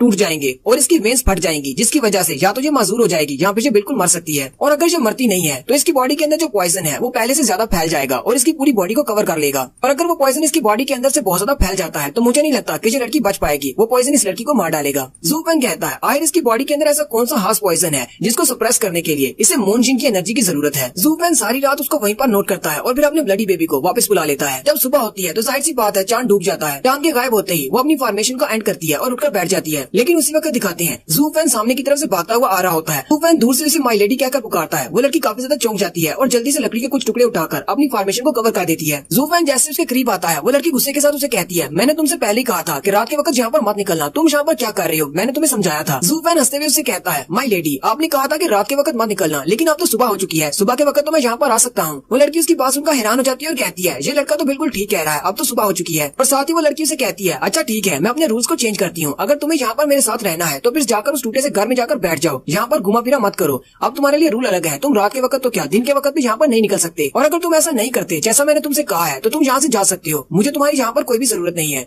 ज़ू फैन उसकी बात सुनकर उदास हो जाता है या फिर उदास होने का नाटक करता है और पीछे की तरफ मुड़ जाता है। जैसे वो थोड़ा सा आगे बढ़ता है वो फिर से अपना चेहरा पीछे की तरफ घुमाता है और उदास से लटके हुए चेहरे के साथ उसे कहता है माय लेडी मुझे लगता है कि आप अच्छे मूड में नहीं है। और साथ ही अपने हाथ को पीछे की तरफ करते हुए उसके पास कुछ सेब होते हैं, वो उस लड़की को पकड़ा देता है और कहता है मैं तुम्हारे लिए बाग से ताजा सेब उतार कर लाया था, लेकिन आज तो तुम बहुत ज्यादा गुस्से में हो, तुमने तो सीधी तरह से मुझसे बात भी नहीं की। ज़ू फैन उसे सेब पकड़ाकर वहाँ से चला जाता है और साथ ही कहता है तुम्हारा बहुत बहुत शुक्रिया जो तुमने मुझे यहाँ पर रहने दिया। ज़ू फैन के जाने के बाद वो लड़की थोड़ी सी उदास हो जाती है और उसके लिए बुरा महसूस करती है कि मैंने उसे ठीक से बात नहीं की, और साथ ही अपना नकाब उतारते हुए उसके सेब को खाना शुरू कर देती है। जबकि ज़ू फैन छुपकर देख रहा होता है और कहता है इसने मेरे दिए हुए सेब को खा लिया है, इसका मतलब मेरे पास अभी भी एक चांस है, मैं इसके दिल में अपनी जगह बना सकता हूँ। ज़ू फैन कहता है अब मेरा सेकंड स्टेप ये होने वाला है, मैं उसके करीब जाऊंगा, यानी उसके साथ अपनी नजदीकी को बहुत ज्यादा बढ़ाऊंगा ताकि मैं उसकी बॉडी के अंदर देख सकूं कि वो उसकी बॉडी के अंदर कौन सा पॉइजन है। ज़ू फैन कहता है क्योंकि मेडिकल साइंस में जो चीज आपको जिंदगी दे सकती है वही चीज आपको मौत भी दे सकती है, और अगर ये पॉइजन इतना ज्यादा स्पेशल है कि इसको सप्रेस करने के लिए मूनजिन की एनर्जी की जरूरत होती है तो इसका मतलब मैं इसी पॉइजन को यूज करते हुए कोई ऐसी मेडिसिन बना सकता हूँ जिससे मैं अपने अंडे को दोबारा से रिवाइव कर सकूं। ज़ू फैन कहता है इस पूरी दुनिया में एक मर्द को सिर्फ औरत ही धोखा दे सकती है, औरत से बड़ा धोखेबाज कोई भी नहीं। और अगर हम लोग इसका उल्टा देखें तो इस पूरी दुनिया में ऐसी कोई और चीज नहीं जिसको हम लोग धोखा नहीं दे सकते, यानी कि सिर्फ एक औरत है जिसको हम धोखा भी दे सकते हैं और उसे बहुत ही आसानी से बेवकूफ बनाया जा सकता है। नेक्स्ट सीन कुछ देर के बाद का होता है। दोपहर के वक्त का, जब वो लड़की दरख्त के नीचे बैठी अपने आप को कल्टीवेट कर रही होती है। असल में वो धूप में बैठी होती है, वो अपने ध्यान में बैठी होती है कि उसी वक्त बाहर से कुछ चिल्लाने की आवाज आती है। कोई कह रहा होता है इस लड़की को मार डालो, इसको यहीं पर मार डालो। उस लड़की से रहा नहीं जाता और वो देखने के लिए वहाँ पर चली जाती है कि आई बाहर शोर किस चीज का है। तो लड़की जैसी वहाँ पर जाकर देखती है तो कुछ लोग जू फैन को पीट रहे होते हैं। वो लड़की जू फैन की तरफ देखती है और लंबा सांस लेकर पीछे की तरफ मुड़ जाती है और कहती है ये मेरा मसला नहीं है। जैसे वो वहाँ से जाने लगती है, जू फैन चिल्लाकर कहता है तुम सब लोगों की हिम्मत कैसे हुई उस लड़की को बुरा कहने की, वो बहुत ज्यादा अच्छी है। तुम सब लोग उसे ऐसे ही कहते रहते हो कि वो लोगों की जान लेती है, उसे बीमारी है, वो बहुत ज्यादा अच्छी लड़की है। वो लोग उसे फिर से पीटना शुरू कर देते हैं और कहते हैं एक बीमारी का घर है, वो जिसको भी टच करती है वो मर जाता है। पता नहीं अब तक कितने लोग उसकी वजह से मर चुके हैं और तुम्हें वो अच्छी लग रही है, हम तुम्हें भी मार डालेंगे, तुम उसको अच्छा कैसे कह सकते हो। जू फैन कहता है इस सब में उस लड़की की कोई भी गलती नहीं है। वो लड़की यहाँ पर तुमसे पहले रहने के लिए आई थी, यानी कि वो इस जगह की रहने वाली है। तुम सब लोग यहाँ पर आते हो और अपने आप पता नहीं कैसे मर जाते हो और सारा इल्जाम बेचारी उस लड़की पर डाल देते हो। मेरी नजर में तुम सब लोग मर्द नहीं हो, तुम्हें तो मर्द कहलाने का हक नहीं है। तुम सब लोग इस सारी बात का इल्जाम एक लड़की के ऊपर डाल रहे हो, तुम सब लोग बहुत ज्यादा बुरे हो। बस इतनी बात का कहना था कि वो सारे लोग फिर से उसे पीटना शुरू कर देते हैं। वो जू फैन को नीचे गिरा लेते हैं और ऊपर से किक मारना शुरू कर देते हैं और कहते हैं ये लड़का अपने आप को बहुत बड़ा टफ समझ रहा है, चलो भी इसे दिखाते हैं कि हम लोग कितने टफ हैं। वो उसे मारते मारते मारना शुरू कर देते हैं और कहते हैं हमें तो लगता है कि जो उस लड़की के साथ मिला हुआ है इससे भी कोई बीमारी है, ये दोनों मिलकर हम सबको मारना चाहते हैं, हम लोग इसे मार देते हैं। जब वो लड़की देखती है कि जू फैन को बहुत ज्यादा मार पड़ रही है, वो आगे बढ़ती है और उन सबसे कहती है रुक जाओ, इसे मारना बंद करो। वो सारे लोग उसे देखकर बहुत ज्यादा डर जाते हैं और वहीं पर रुक जाते हैं। वो लड़की जैसे जैसे आगे बढ़ती जाती है वो सारे लोग साइड पर हो जाते हैं और कहते हैं इससे दूर रहो, ये प्लेग गर्ल है, इसको टच किया तो हम सब लोग मारे जाएंगे। वो लड़की सीधी जू फैन के पास चली जाती है और उसका बाजू पकड़कर उसे खींचते हुए वहाँ से ले जाती है और कहती है तुम मेरे साथ आओ। जबकि बाकी के सारे लोग वहीं पर खड़े देखते रह जाते हैं कि आयश यहाँ पर हो क्या रहा है, ये लड़की उसे लेकर क्यों जा रही है। जैसे वो लड़की उसको लेकर वहाँ से चली जाती है वो सारे लोग बहुत ज्यादा खुश हो जाते हैं और कहते हैं चलो शुक्र है वो लोग यहाँ से चले गए, चलो अब जल्दी से सारे माल को आपस में बांट लेते हैं। जू फैन ने उनके लिए लिंगशी की एक बड़ी सी पोटली छोड़ी होती है जिसके अंदर बहुत सारे स्पिरिचुअल स्टोन्स होते हैं। वो सारे स्पिरिचुअल स्टोन्स को देखकर कहते हैं यहाँ पर तो बहुत सारे हैं, लगता है कि हम सबको 2-2 हजार स्पिरिचुअल स्टोन्स आ जाएंगे। उनमें से एक लड़का कहता है लगता है कि ये लड़का बहुत ही किसी बड़ी नोबल फैमिली से था, इसीलिए तो इसके पास इतने ज्यादा स्पिरिचुअल स्टोन्स थे। दूसरे वाला उसे कहता है तुम्हें इस बात से क्या मसला है, हमें उसने काम करने के स्पिरिचुअल स्टोन्स दिए, हमने उसका काम कर दिया, अब अपना अपना हिस्सा लो और यहाँ से चलते बनो। यहाँ पर टोटल 50,000 स्पिरिचुअल स्टोन्स हैं, हर किसी के लिए एक 1000 स्पिरिचुअल स्टोन, अपना अपना हिस्सा लो और यहाँ से चले जाओ और कोई भी फालतू मत लेना। उनमें से एक हंटर कहता है अगर वो उस लड़की को वाकई में पसंद करता है और उसे फंसाने के चक्कर में है, उसी के लिए तो उसने ये सब कुछ किया है, लेकिन उसे तो हेयू मेंशन की किसी लड़की के लिए ये सब कुछ करना चाहिए था। मुझे लगता है कि वो लड़का खुदकुशी करना चाहता है, इसीलिए उसने ये सब कुछ किया है। वहीं पर एक और कल्टीवेटर आता है और उसके सर में पंच मारते हुए कहता है बेवकूफ कहेंगे, तुम्हें कहा ना कि अपने काम से काम रखो, अपना हिस्सा लो और यहाँ से चलते बनो। और एक और बात को याद रखना, इस बारे में किसी को भी पता नहीं चलना चाहिए, अगर किसी को इस बारे में पता चला तो हम सब लोग मारे जाएंगे। एक और कल्टीवेटर उसे कहता है वो तो बस एक नोबल फैमिली का लड़का है, बिगड़ा हुआ लड़का जिसके पास बहुत सारा पैसा है, हमें उससे डरने की क्या जरूरत है। पहले वाला कल्टीवेटर उसके चेहरे पर एक जबरदस्त थप्पड़ मारता है और उसे कहता है बेवकूफ कहेंगे, तुम्हें क्या लगता है वो सिर्फ एक नोबल फैमिली का आम सा लड़का है जिसे डरने की कोई जरूरत नहीं। तुम्हें पता भी है कि उसने क्या किया है। वो जब मेरे पास आया था इस डील को लेकर तो मेरे साथ बहुत सारे लोग थे, तो उसने मेरे सारे साथियों को वहीं पर मार डाला, सिर्फ मुझे छोड़ दिया ताकि मैं तुम्हारे सामने आकर इस डील को रख सकूं। इसलिए चुपचाप अपना हिस्सा लो और यहाँ से चले जाओ, अगर किसी को बताया तो वो लड़का तुम्हें मार डालेगा, वो बहुत ज्यादा स्ट्रॉन्ग है। वो सारे लोग भी उसकी बात सुनकर काफी ज्यादा घबरा जाते हैं और अपना अपना हिस्सा उठाकर वहाँ से चलते बनते हैं। नेक्स्ट सीन उस लड़की के घर का होता है। वो लड़की जू फैन को अपने घर में ले आती है और अपने पास एक मेडिसिन निकालकर उसके सामने करते हुए कहती है इस मेडिसिन को खा लो, तुम्हें आराम आ जाएगा। जू फैन अपना चेहरा दूसरी तरफ घुमा लेता और कहता है नहीं मुझे ये नहीं चाहिए। वो लड़की उसे कहती है तुम्हें क्या लगता है मैं तुम्हें जहर देने वाली हूँ, ऐसा नहीं है, इसमें मेडिसिन है। जबकि जू फैन सोच रहा होता है अगर मैं इस मेडिसिन को खा लूंगा तुम तो यहाँ से जल्दी से चली जाओगी और मैं नहीं चाहता कि तुम यहाँ से जल्दी से जाओ, मेरे पास ही खड़ी रहो। जू फैन उस लड़की से कहता है मैं तो तुमसे भी डरता नहीं हूँ, तो फिर मैं इस पिल से क्यों डरने लगा, मैं ऐसा क्यों सोचूंगा कि तुम इसमें पॉइजन डालोगी। जू फैन फिर से अपना नौटंकी मूड चालू करता है और उसे कहता है तुमने मुझे कहा था कि मैं यहाँ से चला जाऊँ, फिर तुमने मुझे बचाने के लिए वहाँ पर क्यों आई। वो लड़की जू फैन से कहती है लेकिन पहले तुम बताओ कि तुमने उन सब लड़कों के सामने मुझे डिफेंड क्यों किया, तुमने मुझे बचाने की कोशिश की, क्या तुम्हें इस बात का डर नहीं था कि वो सारे लड़के मिलकर तुम्हें मार डालेंगे। अगर मैं वहाँ पर पहुँचने में सिर्फ 1 सेकंड की देरी कर देती तो वो लड़के तुम्हें मार मार कर मार डालते। जबकि जू फैन उसकी बातें सुनने के बाद सोच रहा होता है ये तो मुझे अच्छी तरह से पता था कि रात को तुमने मून जिन की एनर्जी को एब्जॉर्ब किया है, इसलिए आज के दिन तुम सूरज की एनर्जी में बैठी होगी ताकि सूरज की रोशनी को एब्जॉर्ब कर सको, ताकि तुम्हारे मसल्स को आराम मिल सके। तो मुझे ये बात भी अच्छी तरह से पता है कि जब कोई बंदा अपने ध्यान में कल्टीवेशन के लिए बैठा होता है, इस दौरान अगर उसे किसी के डिस्टर्ब करने की आवाज आती है तो अपनी कल्टीवेशन को छोड़कर ये चेक करने के लिए जरूर जाता है कि वहाँ पर क्या हो रहा है, क्योंकि उसे बहुत ज्यादा गुस्सा आता है। और अगर मैं सही सही कहूँ तो यहाँ पर जो कुछ भी हो रहा है ये सारा कुछ मेरे प्लान के मुताबिक हो रहा है।